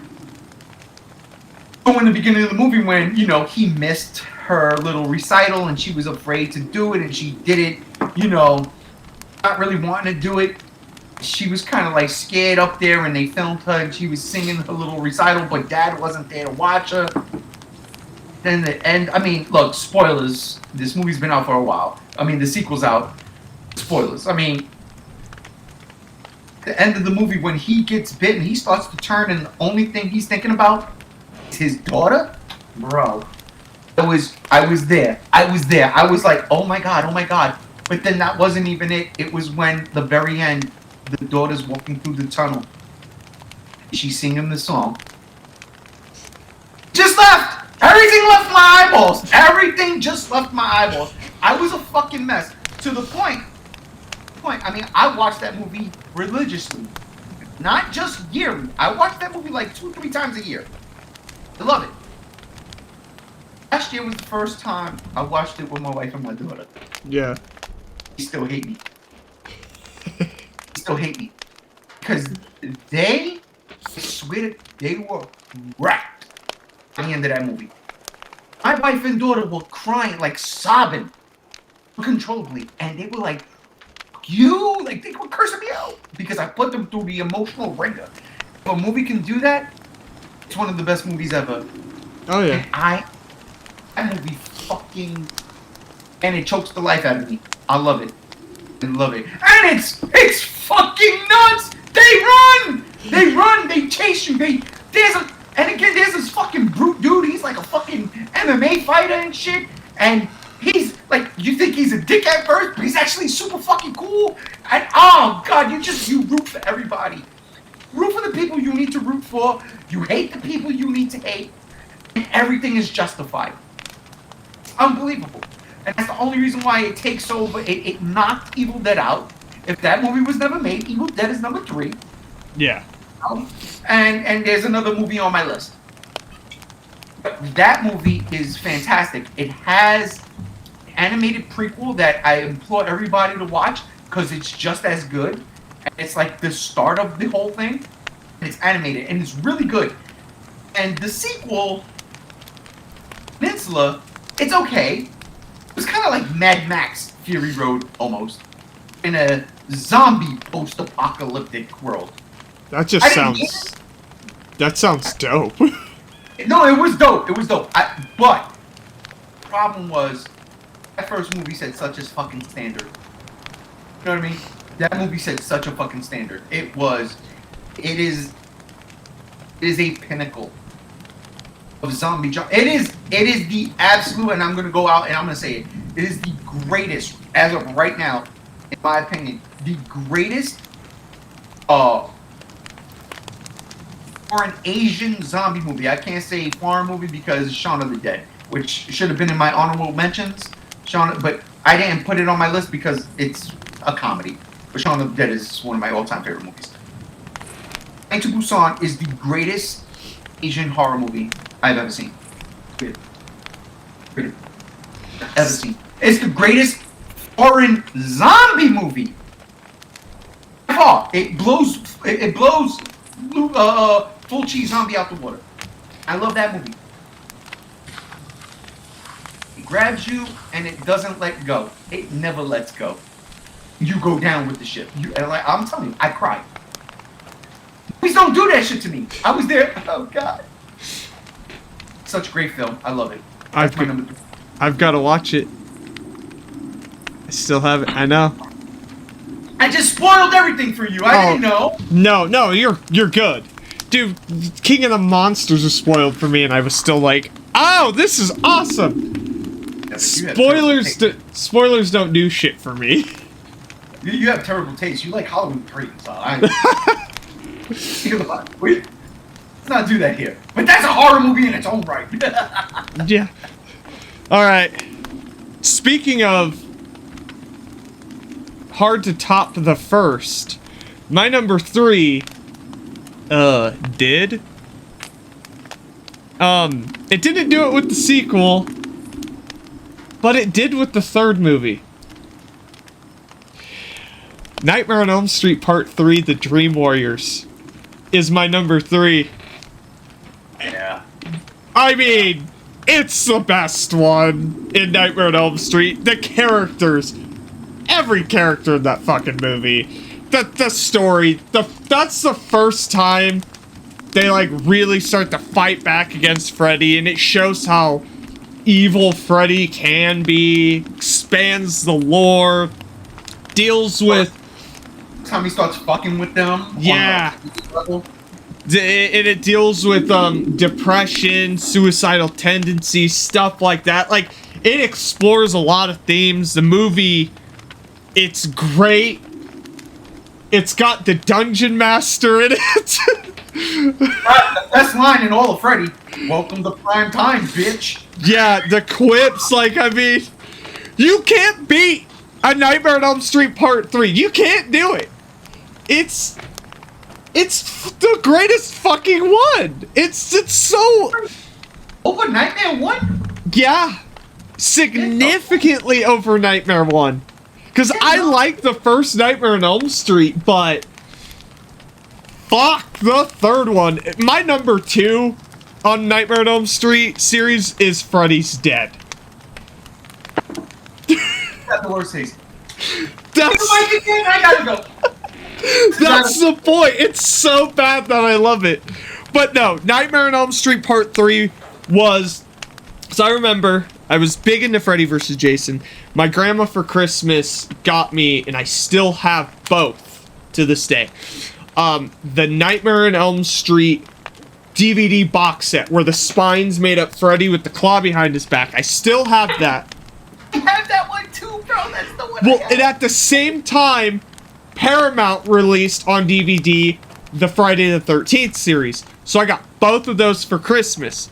And the first Nightmare on Elm Street movie I put in, for whatever fucking reason, I was like, oh, Dream Warriors. I put that in. It's like midnight at home, fucking Christmas. I put it in my DVD player, and I'm sitting there watching it on TV, and I'm terrified. Like, oh my god, this movie, it's so good. And the boobs come on the screen, and I keep checking the door to make sure my mom's not gonna come in because there's boobs. Even though they bought this shit for me, like, they bought me the Friday the 13th series, but I'm like 12, 13 years old, you know what I mean? And it's just, god, this movie fucking... I call that good parenting. That's just... Right? But this movie fucking clicked with me, and I love Nightmare on Elm Street Part 3. There's again, another movie where I can't sit here and think of a bad thing to say about it. It just gets praise from me. It's just a good fucking movie. Robert Englund, I still think, because it had the comedy, but it really still was very sinister and evil before... Yeah. Like, he played that line later, you know, like the next ones when it really started to get goofy and not as horrifying. That was the last good one where it was like that perfect balance. Yeah, so those are my 3 favorite slasher films, is Halloween 3, Friday the 13th Part 6, and Nightmare on Elm Street Part 3. Halloween 3 is not a slasher film. That is true, but it's in a slasher genre. No, it's not. It's an anthology. That is true. It's not a slasher film. That is true. If you want to say Halloween 4, I 100% agree with you. It goes in. Well, then, if I had to pick a Halloween movie, it'd probably be 4 for slasher, for sure. Slasher, yeah. Yeah. He kills people in 4. Yeah, and again, like I said before, Halloween 4 really is a Halloween movie. It's the first Halloween movie, besides 3, but of them where I'm like, oh, it's a Halloween movie. But no, Nightmare on Elm Street Part 3, check it out, watch it. If you haven't, I mean, what the fuck's wrong with you? If you haven't seen Nightmare on Elm Street, any of those, except for the remake, if you haven't seen any of the Nightmare on Elm Streets, and you're probably 5, and you shouldn't be watching this podcast anyway, okay? But any true horror fans, you definitely got down with Freddy. Yeah. Yeah, and it's the funniest thing too, because the wifey's parents, they have HBO Max because they use our account. Part 4 is the only one not on HBO Max, so they stopped at Part 3.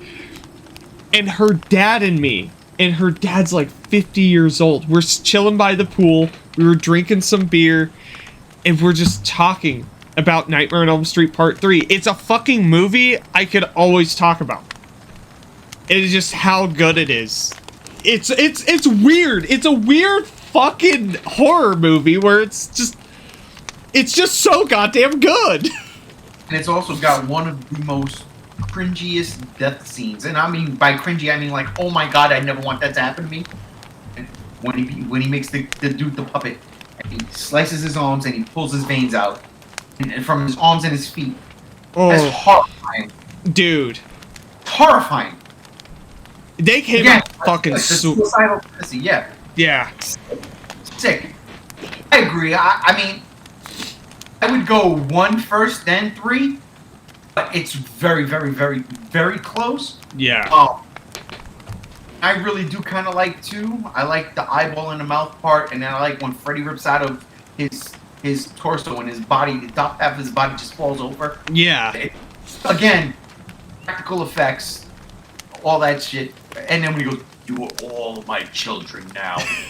That's dope. Yeah. That's the scariest Freddy's ever been right there. That was fucking phenomenal. And they never ever really showed Freddy's face in part 2. It was always shadow. It was always shadow. Yeah. What did he look like? So I respected that a lot.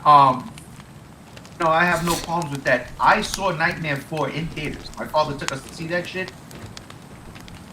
And again, the Blob. The only thing I cringed at 2 things. Kristen getting dumped in the fire. Yeah. Because I don't like seeing people getting burnt up. Even though it's bad, I look at it now and I'm like, oh, that's terrible. It's just a bunch of, like, I don't know, it looks like garbage bags on her face. Yeah, it does. Fucking bad. But when I was a kid, she was melting. That fucked me up. And when he goes to the asthmatic, let's suck face. Oh. Eyes roll back and then get sucked in. Man, I can't see shit like that, bro. Total Recall fucked me up when Arnold Schwarzenegger's eyes are bulging out of his head. I can't. I'm sorry. I can't help it. Don't show me that shit. I digress. I like your pick. I like your 3rd pick. Yeah, it's an out of the blue and 3 for 3, you know? Part 3, number 3. I didn't even intend that either. Hey, what was your 3rd 3? Because at Halloween you had Nightmare, but Friday 13th was 6. Yeah, that's what was weird. Well, I guess 6. 3 plus 3 is 6, so. Oh, look at you. Look at you. But we gotta go on to number 2. What did you? Dude, I'm itching. I gotta know. Number 2. Told y'all this list was gonna be zombified, right? Master of Romero. Night of the Living Dead. Dawn of the Dead. To an extent, Day of the Dead. But throwing a caveat in there. Tom Savini's Night of the Living Dead remake, 1990. Ooh, yes. Gentlemen, when I tell you, George Romero set it off. Okay? Set it off. He made me love the genre. What's really scary about zombies? Decomposition. Yeah. So, while I love the original 1962 Night of the Living Dead, black and white, there's only one zombie that stands out, and that's the naked chick. Yeah. But you look at every single one of those zombies, they're the same exact thing. They might have prods or something sticking out of them. It's black and white. It's hard to see some of those things. They're all pale with dark, under the eyes. The bags of the eyes are dark. That it made them dead. Savini was like, I'm a prosthetic master. Watch this. He made zombies look like fucking dead people. Like decomposing dead people. Or like dead people who just died. I don't want to brush over Dawn of the Dead, because I consider that better than Night of the Living Dead, the remake. The original. Yeah. It is just a fucking fantastic movie. It is absolutely, even if it's not a horror film list, it's one of my favorite movies of all time. But when it comes to horror, Savini's Night of the Living Dead delivers on every fucking level. It gives us the action hero from a girl's perspective. And Tony Todd, first off, let's get that out of the way. Tony Todd is Ben, and Tony Todd is God. Period. Yeah. Period. The original Candyman, Tony Todd, is God. I love that dude. He do no wrong in my eyeballs. Right? None. Him as Ben, that line when he had the fucking pencil in his hand, I tell my daughter all the fucking time, I go, if there's ever a zombie apocalypse, you gotta hit him in the head. And he breaks the pencil. I love that shot. I love it. I love it so much. I love it. That is a must every Halloween. I watch that movie every Halloween. It will never go out of the rotation. If I don't watch that movie, it's because I'm already drunk and sleeping. That doesn't happen often. If at all. Maybe once. Maybe last year. But I digress. Because I woke up the next morning at like 3:30. Technically, it's not Halloween, but to me it was still Halloween. And I watched it. I don't care. George Romero, his original zombie trilogy, Tom Savini's Night of the Living Dead remake. You have to watch them. You have to watch them. Dawn of the Dead, again, like I said, it's up there on my favorite movies of all time list. Okay? Not Night of the Living Dead, not the remake, Dawn of the Dead. But when it comes to the horror stuff, Tom Savini brought it only because, again, he was able to showcase the dead. Way I'm pretty sure George Romero wanted to showcase the dead. Love it. It's good God Almighty, and it's got a great eerie soundtrack. That's the thing we don't talk about enough with horror movies. So many times you got horror icons. You have your Freddys, you have your Jasons, you have your Michael Myers. Now Michael Myers has his theme song. Jason has the he has that. Freddy don't have none of that shit. I don't even think Freddy has a theme, right? But he does, but it's not. Yeah. With zombies, you don't need it. You just need an overall theme and sound, the music design. Music design. See what I said there? Design. No such thing as a music design. The music design of Night of the Living Dead remake is fucking creepy as shit. It sounds like a gurgle coming up and then being put into some kind of weird bass string, and you want to get the Godzilla roar, but you don't. You get this otherworldly sound. I don't know how to describe it. You just have to listen to it. You have to see the movie and hear it. It's gorgeous. And then there's some hillbilly music. I don't mean hillbilly in a negative fashion. But it's on a farm, and he plays to that. It's by far the greatest thing. Listen, man, the cadaver where she's screaming for help, and the fucking corpse is walking, and she doesn't know it's a corpse because he looks normal. His suit starts coming off because he's a corpse, and the back of the fucking tux, it's not real. It's just the front because he's supposed to be dead. You see the scar on his chest, and she realizes, oh my god, what the fuck? It's the best. That version of Barbara was right up there with Ripley from Aliens and Sarah Connor from Terminator. She is absolutely on fire. Way better than and again, you go with the times. 62? Yeah, she's a damsel in distress. She fucking dies. Barbara? No, she don't die. She don't die. The emotion that she brings to that movie. Oh my god. Especially the ending. She's like, when she leaves, she has the cop's gun now and she leaves. She comes across that one zombie and it's kind of carrying, I think, a doll. She just she doesn't kill it. She puts the gun to its head, doesn't kill it. She lets out this primordial roar. Like, it's the best thing, man. I swear to God, I love that movie to death. I love that movie to death. And the Living Dead, and I will be remiss if I did not add Turn of the Living Dead in there. Because that's every year on July 3rd. That's a view. We watch it. That's one of my favorite movies of all time, too. Living Dead series. No, I have to agree with you on Tom Savini's Night of the Living Dead. That is my Night of the Living Dead. I remember it was on Netflix back in 2011. I put it on. I was like, because I thought it was the original. I was like, the fuck is this? And it didn't click. Like I watched it, loved it, and it didn't click in my fucking head till last year. And I go to the local store that sells, the Record Exchange in downtown Boise, because they sell a lot of these obscure horror movies.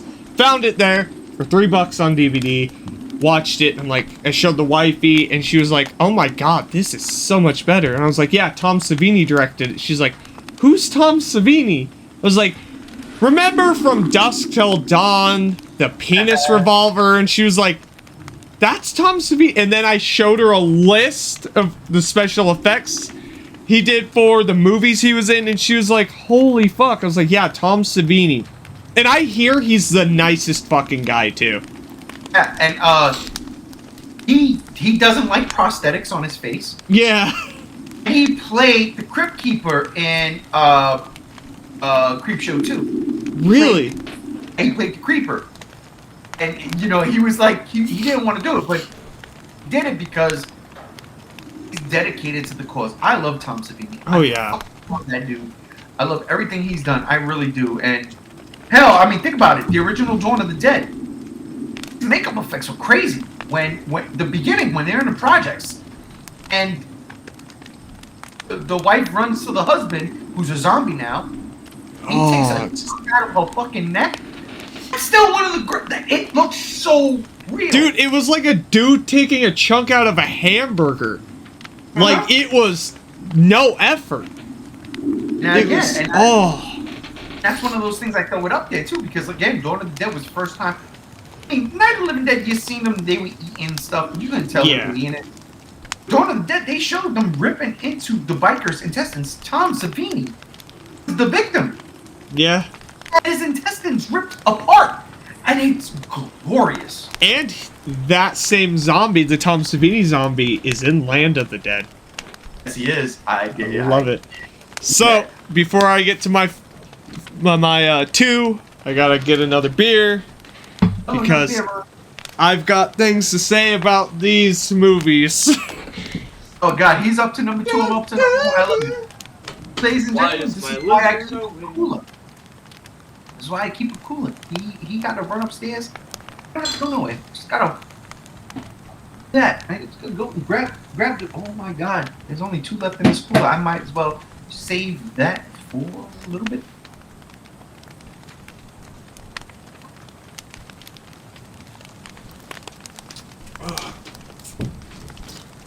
Remember, ladies and gentlemen, damn this Oktoberfest.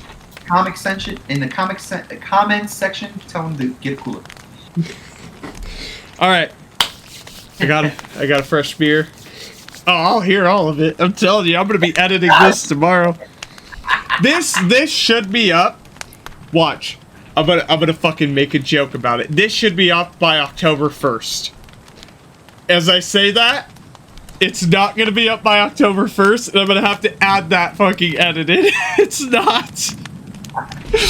So, this is why I do one static image when we do the G show, because I thought, let me go do the editing and stuff when we do the podcast. I'm like, no, that's too much work. I ain't got that time. Like, no. Static image.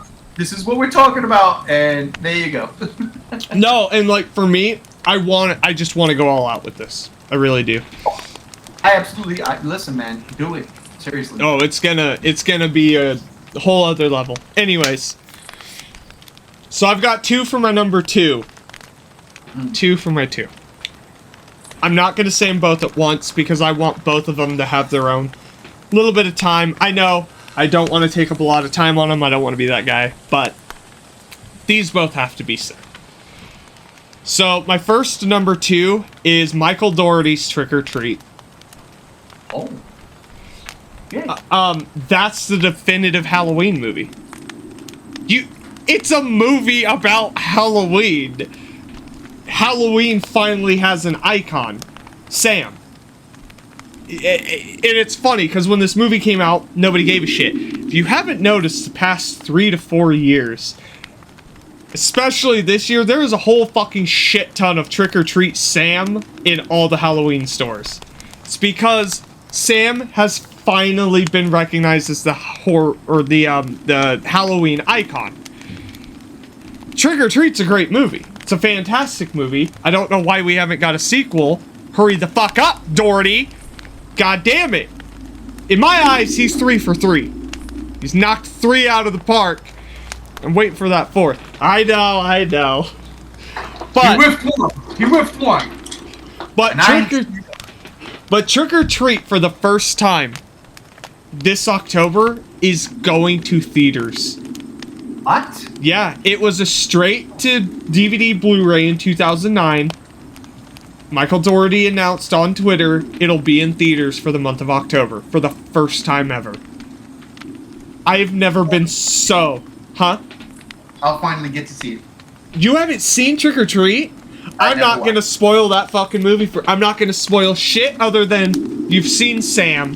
The pumpkin. Yeah. I've seen Pumpkin. That's it. That movie, go see it. Go see it in theaters. Please, for the love of God. Trick or Treat is it's a Halloween movie. It's the Halloween movie. It's a kind of an anthology film. There's like 3-4 different stories in it, and they all take place the same night on Halloween. And each it's like a Halloween theme. Like, one's about a dark past, you know. It's almost like Creepshow in that aspect, except it takes place the same night in the same town. One guy's got a haunted past that he's, you know, trying to bury. He's got to face the demons of that. Another is a certain monster, and you don't know what's coming, you know what I mean? And yeah, just see Trick or Treat. Trick or Treat is, it as a film, is a 5 out of 5. Not even just a horror film. It is a 5 out of 5. It's damn good. Damn fucking good. So that's Trick or Treat. My second number 2. Better not say it. It's from a director. You said there was no Godzilla. Never mind. Go No, ahead. no Godzilla. My second number 2 is from a director who likes to make fun of genres. Oh. And I'm sure you know. I've had this movie on VHS for like my entire fucking life, and I still have it on VHS. He has made some of my favorite comedies of all time, but this one's a horror. It's a horror comedy. Oh, way. And it is Oh, I know where you're going. a direct sequel. Huh? Is it my number 10? No. You get ready. And it's a sequel to Frankenstein, the original. Mel Brooks's Young Frankenstein. That's what I was saying. That's what I meant. My number 10 was Frankenstein. That's what I was... But it's Young Frankenstein. Oh my god. Young fucking Frankenstein by Mel Brooks is my childhood. I love that movie. Gene Wilder, God rest his soul, that was his best performance he'd ever done. Live! I give my creation live! Just screaming. You see the veins popping out. Igor. What hump? As he's touching the hump. Give me a fucking... What was it? Oh god, what was it with the little girl? She gets tossed back in the room when the parents are freaking out and she's back on the bed when she was playing with the creature. Dude, no. Young Frankenstein. I never seen Young Frankenstein. I refused. It's not a... Yeah, it was a personal choice. I don't know. The fucking crazy thing is, I had it. Wow. No. I'm telling you right now, and you have to promise me you'll watch it. I will. It never at any point pokes fun at Frankenstein. It never makes fun of it. It's what if what you think's gonna happen doesn't happen. It happens this way. You know what I mean? When they're creating the creature, for instance, they're talking about, you know, the brain, the abnormal brain. Abnormal. They're talking about that. They're talking about how tall he is and how everything would have to be in proportion. And then the female's like, he's gonna have an enormous dick. And then Gene Wilder stops eating. He's like, yes. Yes, he would have to. But she says dick in German. Ah. And then she's like, oof. Like right after. You hear there's a wolf howling. He's like, werewolf. He's like, or wolf. He's like, werewolf. Werewolf. Their castle. He's like, what are you talking about? He's like, the castle. He's like, what castle? He's like, whatever, suit yourself, I'm easy. just the banter back and forth, like the misunderstandings. How they're stealing the corpse and the hand pops out of the coffin. And, Frederick Frankenstein, because he's not Frederick Frankenstein. He changed his name.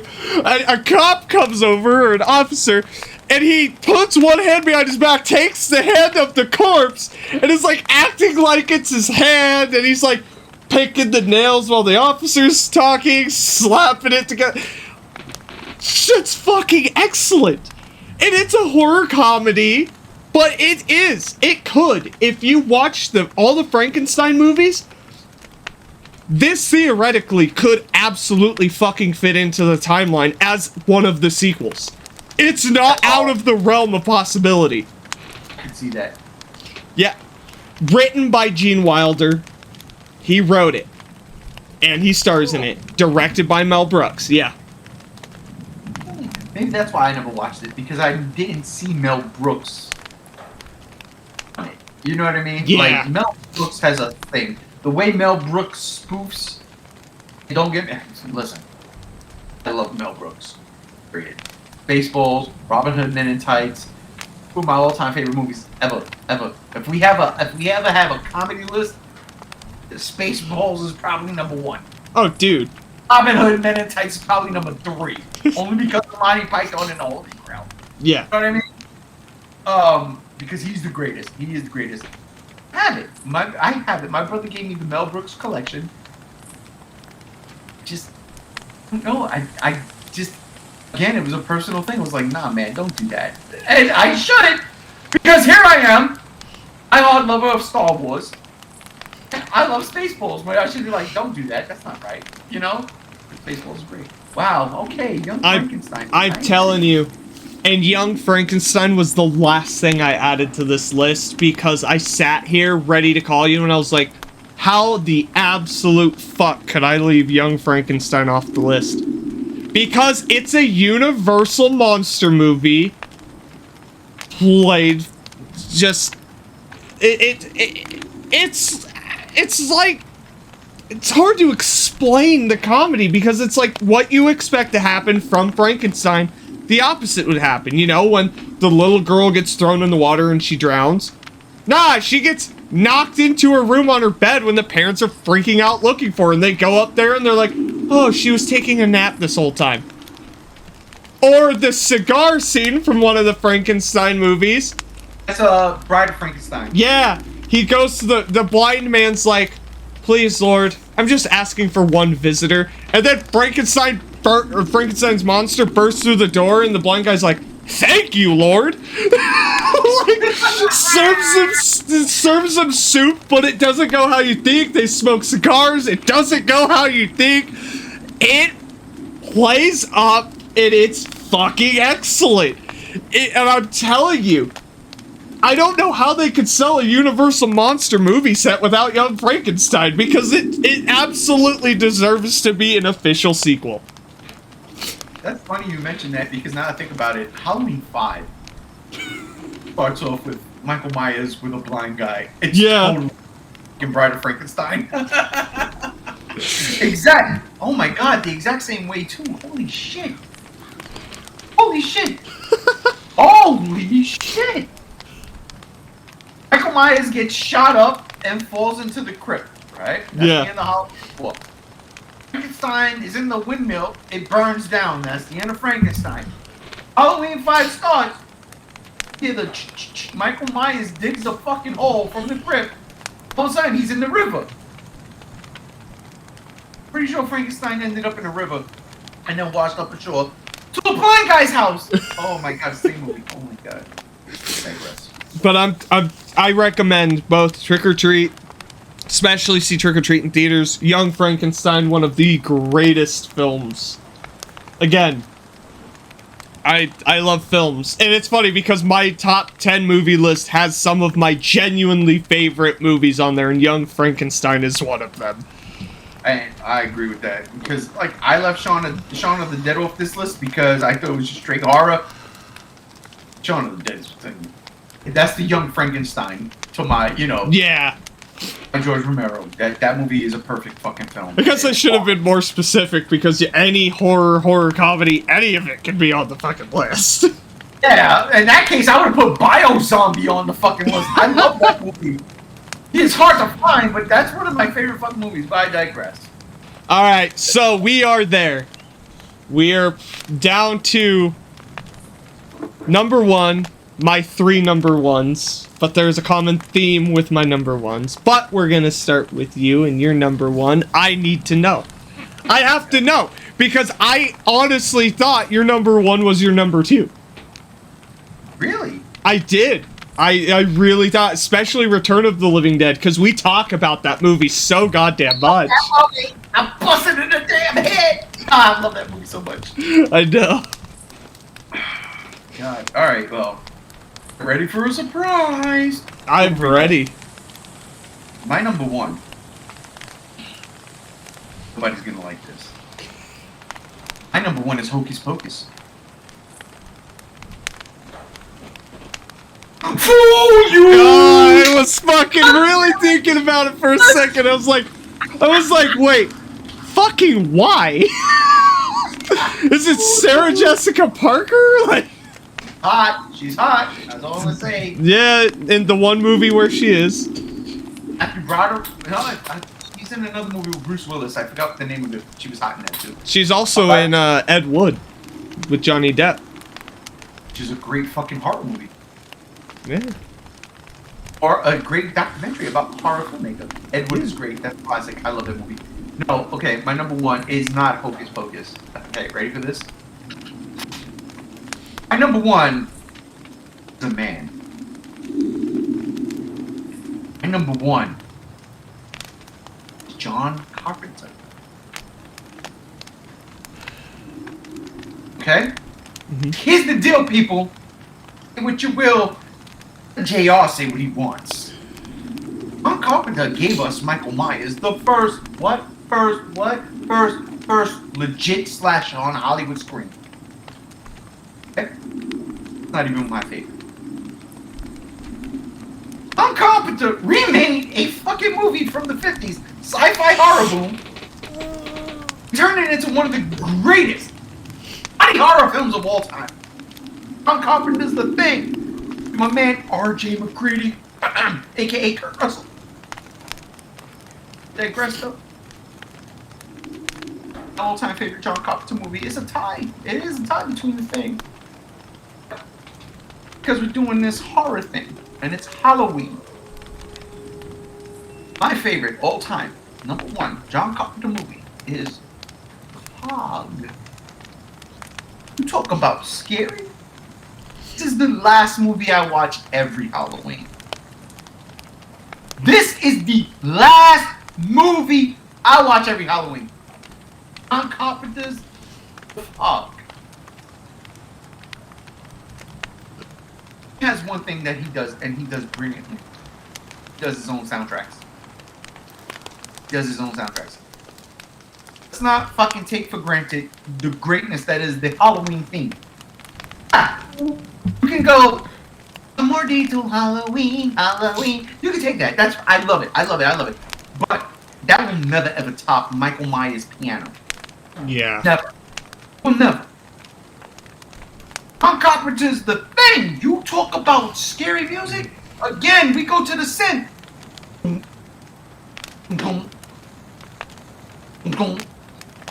What the fuck are you doing to me, John Carpenter? What are you doing? Right? Then I don't even know who the fuck is The Thing. I don't know. You don't know. I love it. And in The Fog, he does a mixture of both Halloween and The Thing, and The Fog came out before The Thing, so it's kind of crazy when you think about that, right? Man, Porn Stash is in that movie. Amy Lee Curtis is in that movie.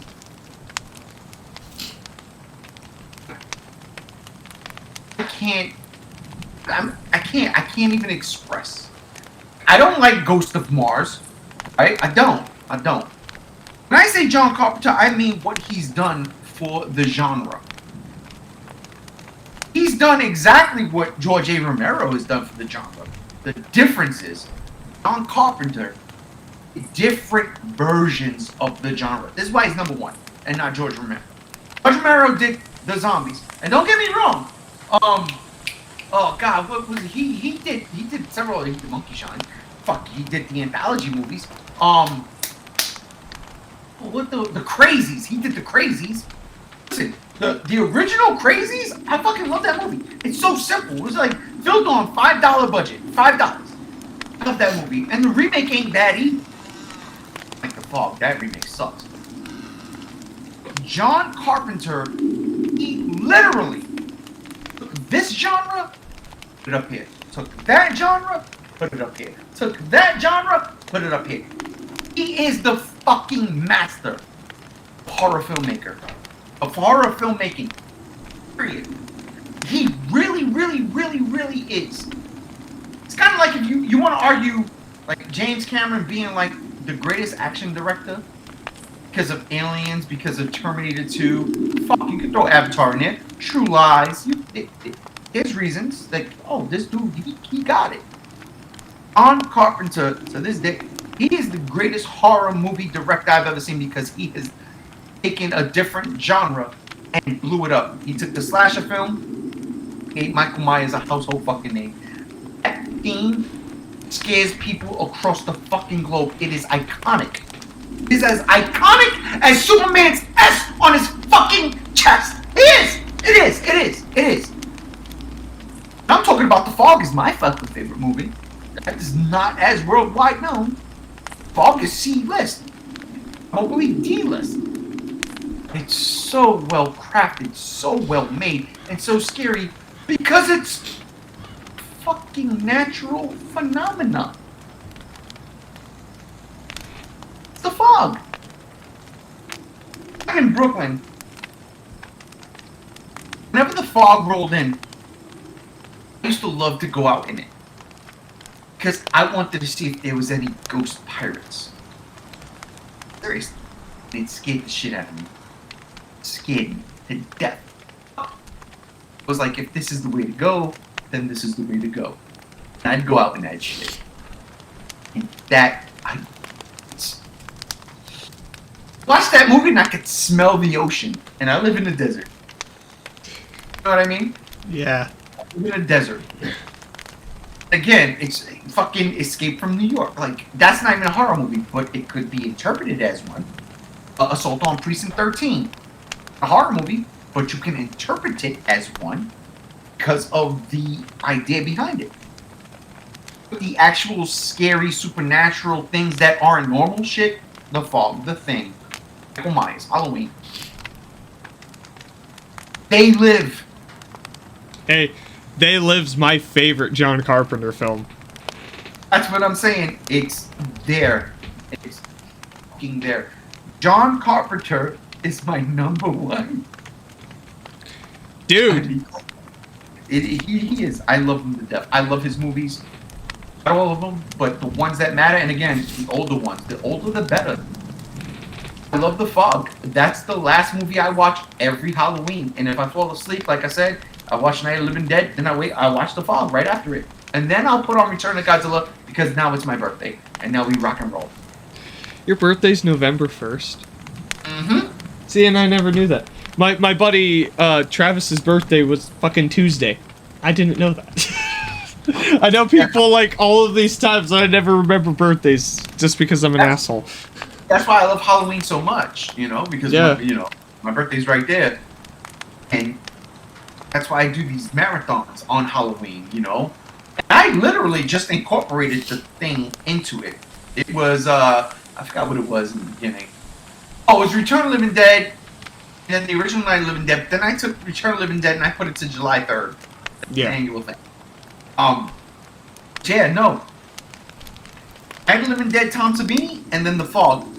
Those are absolutely must watch every Halloween. And like I said, last year I fell asleep Woke up 3 o'clock in the morning, watched with them. And it was Godzilla time. Godzilla Transformers. Actually, it's Transformers first. Flash Gordon. Flash Dragon. Godzilla Returns. Godzilla 1985. That's how it goes. Yeah, that's it. That's my number one. No, I can. Beat it. You probably beat it. You. I can absolutely respect that.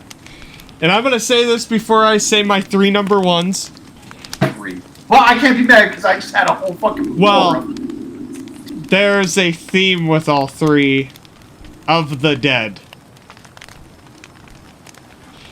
Oh, Each one's getting their own. But I want to say before I get to my number 1, make sure you subscribe to the G Show podcast on YouTube. Link will be in the description below. Like I said, G1 here and myself, we do a lot of podcasts on there. We have other people that join with us like GAM and Chase.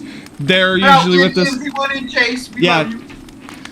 And sometimes we have Rob Jira joins. I'm gonna tell Rob too. I'm gonna link this to him and be like, hey, share this around since you didn't get back to me. He's terrible at messaging you back on Discord.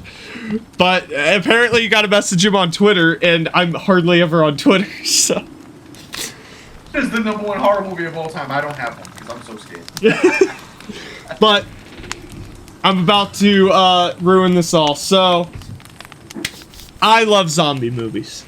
I fucking love zombie movies. I fucking love zombie games. Zombies are awesome. Where's the coronavirus turning into the zombie apocalypse? It didn't happen. That was a shame. Anyways, this was where my list took a turn for fuck, this is hard.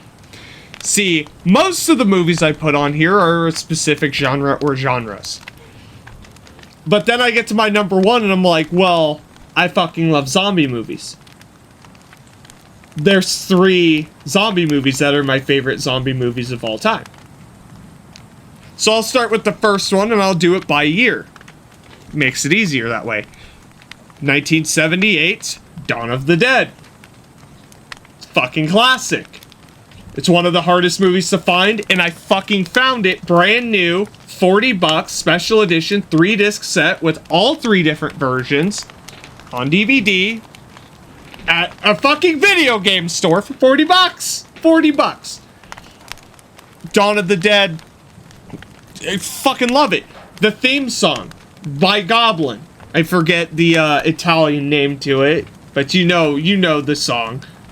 I listen to it almost on a daily basis. I was decorating my Cannibal Holocaust skeleton prop that I'm using for the decorations on my lawn, listening to the Dawn of the Dead soundtrack mixed with Cannibal Holocaust tracks. I don't like Cannibal Corpse. Terrible band. Dawn of the Dead is amazing. I love the fucking blue zombies. I fucking love the I watched that movie because I have a tablet with some computer speakers hooked up next to my bed. Because I don't have a TV in my room. I have my computer and a tablet. When I go to bed, I like to watch shit. And I have a horror movie playlist. Dawn of the Dead's the first movie that plays every night. I never get sick of this fucking movie. It is timeless. I love Zack Snyder's remake, but goddamn, the original did it perfect. To the point where I'm sitting here thinking, I was like, man, if I could remake Dawn of the Dead, fuck, it would be a whole hell of a lot like the original, because how the fuck do you change that? For God's sakes, I own the Mezco Dawn of the Dead 2-pack with Flyboy and the plaid shirt zombie. I love Dawn. I don't collect records. I don't listen to records. Went to the record store and found brand new zombie Dawn of the Dead. Dawn of the Dead Goblin White Album on fucking record. Brand new. $50. Bought it. Is displayed right behind my Dawn of the Dead figures. I fucking love Dawn of the Dead. It's fucking phenomenal. It also has one of the greatest ending music credits of all time. The gonk. Oh, we'll get to the gonk. Don't worry. It's so good. The gong! That's fucking scary. But next is a movie I love equally. 1985's Return of the Living Dead. It's a Dude! It's a fucking punk rock zombie movie by Dan O'Bannon, the writer of Alien. What? The fuck? How did we get here? I have a Tarman figure pre-ordered from Trick or Treat Studios that's gonna cost me $130 out next month. Because there is no figures for Return of the Living Dead, and they finally made one, and it's gonna cost me over $100. You bet your ass I'm buying that. It should have made Spider, I'm just saying. And it should have come like a captain that said, bust him in the damn head. Bust him in the damn head. And in Return of the Living Dead, the zombies talk. It's creepy. It's great. And Return of the Living Dead is the first zombie movie to establish that they eat brains. And they ran. Yes. Fucking Return of the Living Dead, I will say part 2 is also good. I like this. I like part 2, but the first one is an instant fucking classic, and it is a must. Everything's a must watch on these lists, both of ours. But Return of the Living Dead, like, it's so punk rock, and the theme song to it, holy fuck! Oh, it's so goddamn good. And the which one? Wait, which one? There's several that just rocks. Fucking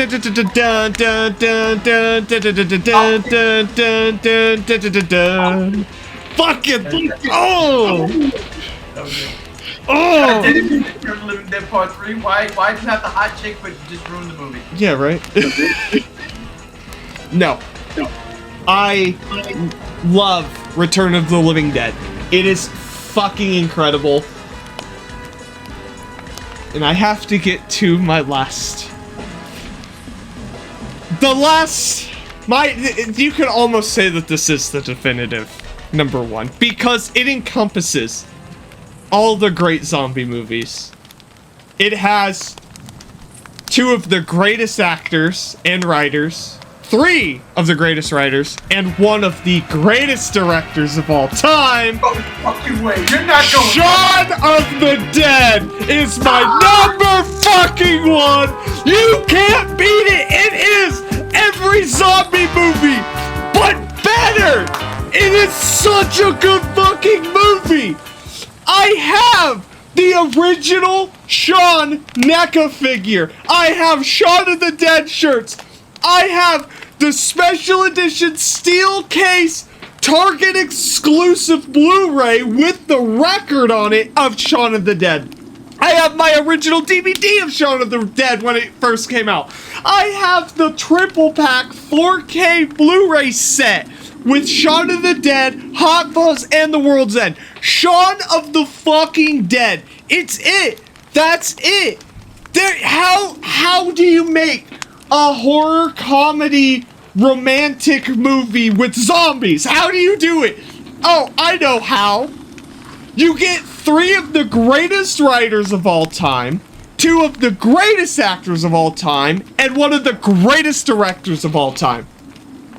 Based off of that Spaced episode. I just want to throw this out here, ladies and gentlemen. I had no idea we can do zombie comedies. Horror comedies. I had no idea. I had no idea. I thought it was straight up horror fucking movies because that would have been on my list. Oh no. And that's the thing, like, see, that's why I said horror. I should have been more specific. I really should have. Because to me, Shaun of the Dead is a horror comedy, but I feel like the horror is more forefront. Oh, no. What Shaun of the Dead is, and this is why I love that movie just as much as you do, and it's, again, if it was a regular movie list, Shaun of the Dead is in my top 5, and I'm not saying it's number 5. Yeah. It's not. Shaun of the Dead is a situational comedy. Yeah. Okay? Comedy comes from the horror. Comedy comes from the situation. That's what makes that movie so dope. I'm gonna tell you a quick story. First time I saw Shaun of the Dead, right? Yeah. I remember it came out in 2005, and they had a limited run in theaters. Didn't go. I was like, I was curious, but I was like, I don't like the idea of them spoofing fucking George Romero. Midtown Comics, I'm shouting them out. I used to go there every fucking Wednesday buy my comic books. They had Shaun of the Dead on DVD. It was bootleg. I'm shouting them out. It was bootleg because it was already out in England. Yeah. Okay? I bought it. I said, fuck it, I'm gonna buy it. At this point in time, it's 2005, I was working overnight shift. My daughter was 1 year old, so I was like trying to be home with my wife and my daughter, and then when they went to bed, I'm at work. I come home early. I tell my coworkers, I go, hey, I'm gonna dip. All work is done. You ain't gotta do nothing. Just clock me out. You know, I'm blowing everything up right now. I don't get it. I went home, and I will never fucking forget this. I went home, and I got home. It was probably 11 o'clock at night when I got home. My wife made pasta. I grabbed the pasta, and I put Shaun of the Dead in. And I'm eating it. I'm watching it. Eating it. I'm watching it. And I'm watching it. And I'm watching it. And I'm watching it. And then the movie ends, and I still got a full bowl of pasta. I'm sitting there, and I go, what the fuck was that? I hit play again, and I watched it again. That's the only time I ever did that. No, I'm lying. No, that's the only time I ever did that. I watched that movie back to back. 11 o'clock at night. I could not believe what I was watching. It is a perfect movie. It is. Dude, and this movie, a lot of my comedy that I find funny comes from Shaun of the Dead. Mel Brooks and Edgar Wright, Simon Pegg, and Nick Frost. It's to the point where I'm telling the wifey for Christmas, get me a shirt that says I got wood with the trees. Ed shirt. I want that. I want a Sean's shirt. I want a shirt where it's got the little pocket protector and red on it. Dude, it's Shaun of the Dead's been so impactful in my life, not just as a movie and being one of my favorites. Whenever I take the wife and drop her off anywhere, I roll the window down out of habit and say, "Don't forget to kill Philip." Every fucking time I take her anywhere, I do that. To work, every time I take her to work, I'd roll it down, "Don't forget to kill Philip," and she'd look back at me just like, that fucking work. What? Dude. I'm with you because check this out. Story. I call my sister-in-law Pete because of Shaun of the Dead. So Pete. She's Pete, and I'm Sean in our phones. I'm Sean, she's Pete. In our phones. It's not even a fucking joke. Okay, we can quote that movie all the time. Oh yeah. All the time. Whenever something weird happens or something, again, I'm pretty sure this ain't a PC podcast. We be like, cry, gay, all the time. Gay. Yeah. It's from Shaun of the Dead, dude. You quote that movie. I quote that movie like I quote Transformers, like I quote Star Wars. No. All the time. So when I first met the wifey, she loved Shaun of the Dead too. We talked about it. And she was like, yeah, let's watch it. I'm like, I have to let you know, and I don't mean to do this, I can recite every line in that movie. She's like, what do you fucking mean? Like, I can, as long as the movie's playing, I can do it. All the dialogue, word for word. I would say about 98% of it. She's like, bullshit. So she turns it on, and I'm not joking, for all 2 hours, line for line, 98% of it, to the point where she was like, you can fucking stop at any time. I was like, I fucking warned you. It's because it's not even that I've seen it so much. It's because it's just good writing. And it's like, I'm watching it and I just can't help but do it. It like just comes out of me. I don't know. To me, like, Shaun of the Dead, and this list was hard. It was God. Hold up. Let me ask you a question. Yeah. There's been something I just never understood. And now, like I said, I watched it 2005. This is 2005. I watch it all the time. What the fuck does Ed say when Sean says, I'm going to the store? What do you want? He says something like Corleo. What is Cornetto. So Cornetto, it's the trilogy is referred to as the Cornetto trilogy. It's an ice cream in Britain. It's just an ice cream. Cornetto. Now I totally. I swear to God, I was like, what the fuck is corny oats? So the Cornetto shows up in all three movies. In Hot Fuzz, I think they were eating it at the fair, and then in The World's End at the very end, Simon Pegg, Nick Frost has it. He's like has his fingers on the fence, and then the Cornetto wrapper blows up on the fence for a quick second, blows away, and he's like, "Wait, yeah, that's the only time it shows up in the movie." So it's called the Cornetto trilogy. Like Slusho.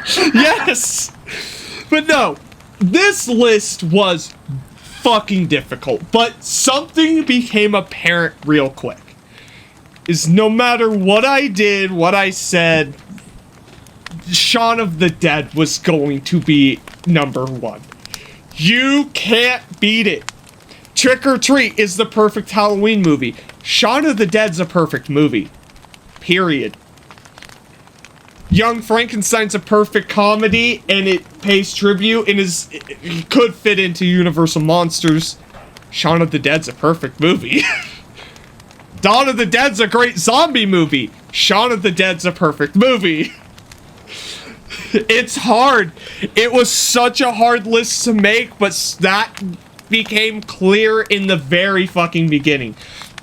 My three number ones share of the Living Dead in common, but Shaun of the Dead stands above all of them as the king of my top 10.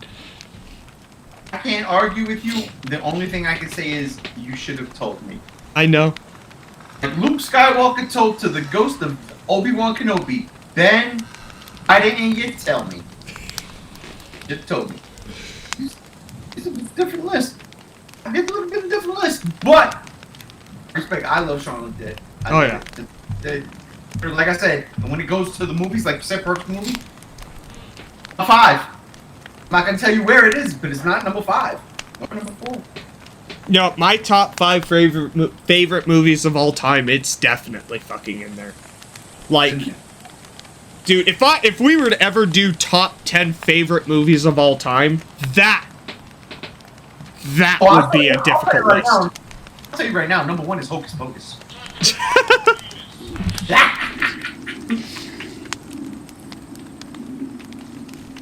Oh, okay. I was just checking. I had a message. No. I don't know how to end this.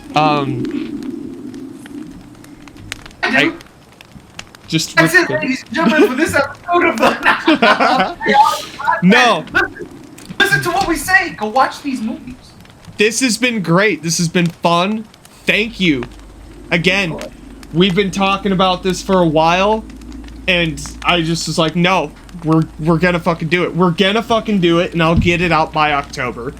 It's because, you know, like 2 years ago, I did quick little live streams of me talking about my favorite horror movies, but I was like, no. Podcast. Not a lot of my friends like horror movies. They don't. And so, like, when I hit you guys up, it was like, let's do this. And it was like an immediate fuck yes. I'm glad we did it. I'm glad we got to talk about our top 10 favorite horror movies. Fuck, who knows? Maybe in like 2 weeks, we'll do another one. With more horror movies. Our 20 through 11. Yeah, now we know the fucking rules. Yeah. I'm not gonna lie, I almost put They Live on here, and that's a science fiction movie. That's why I left Aliens off. I love Alien, the first one. It's a horror movie, but it's also science fiction. Yeah. So, and see, like, for me, Alien, science fiction, but God, that movie scared the shit out of me as a kid. But anyways, thank you for joining. Remember, like and subscribe to the G Show podcast. Also, like and subscribe to this channel. Like and subscribe to Shinrob Jira. Like and subscribe to like and subscribe. Like and subscribe to yourself. That's a good one.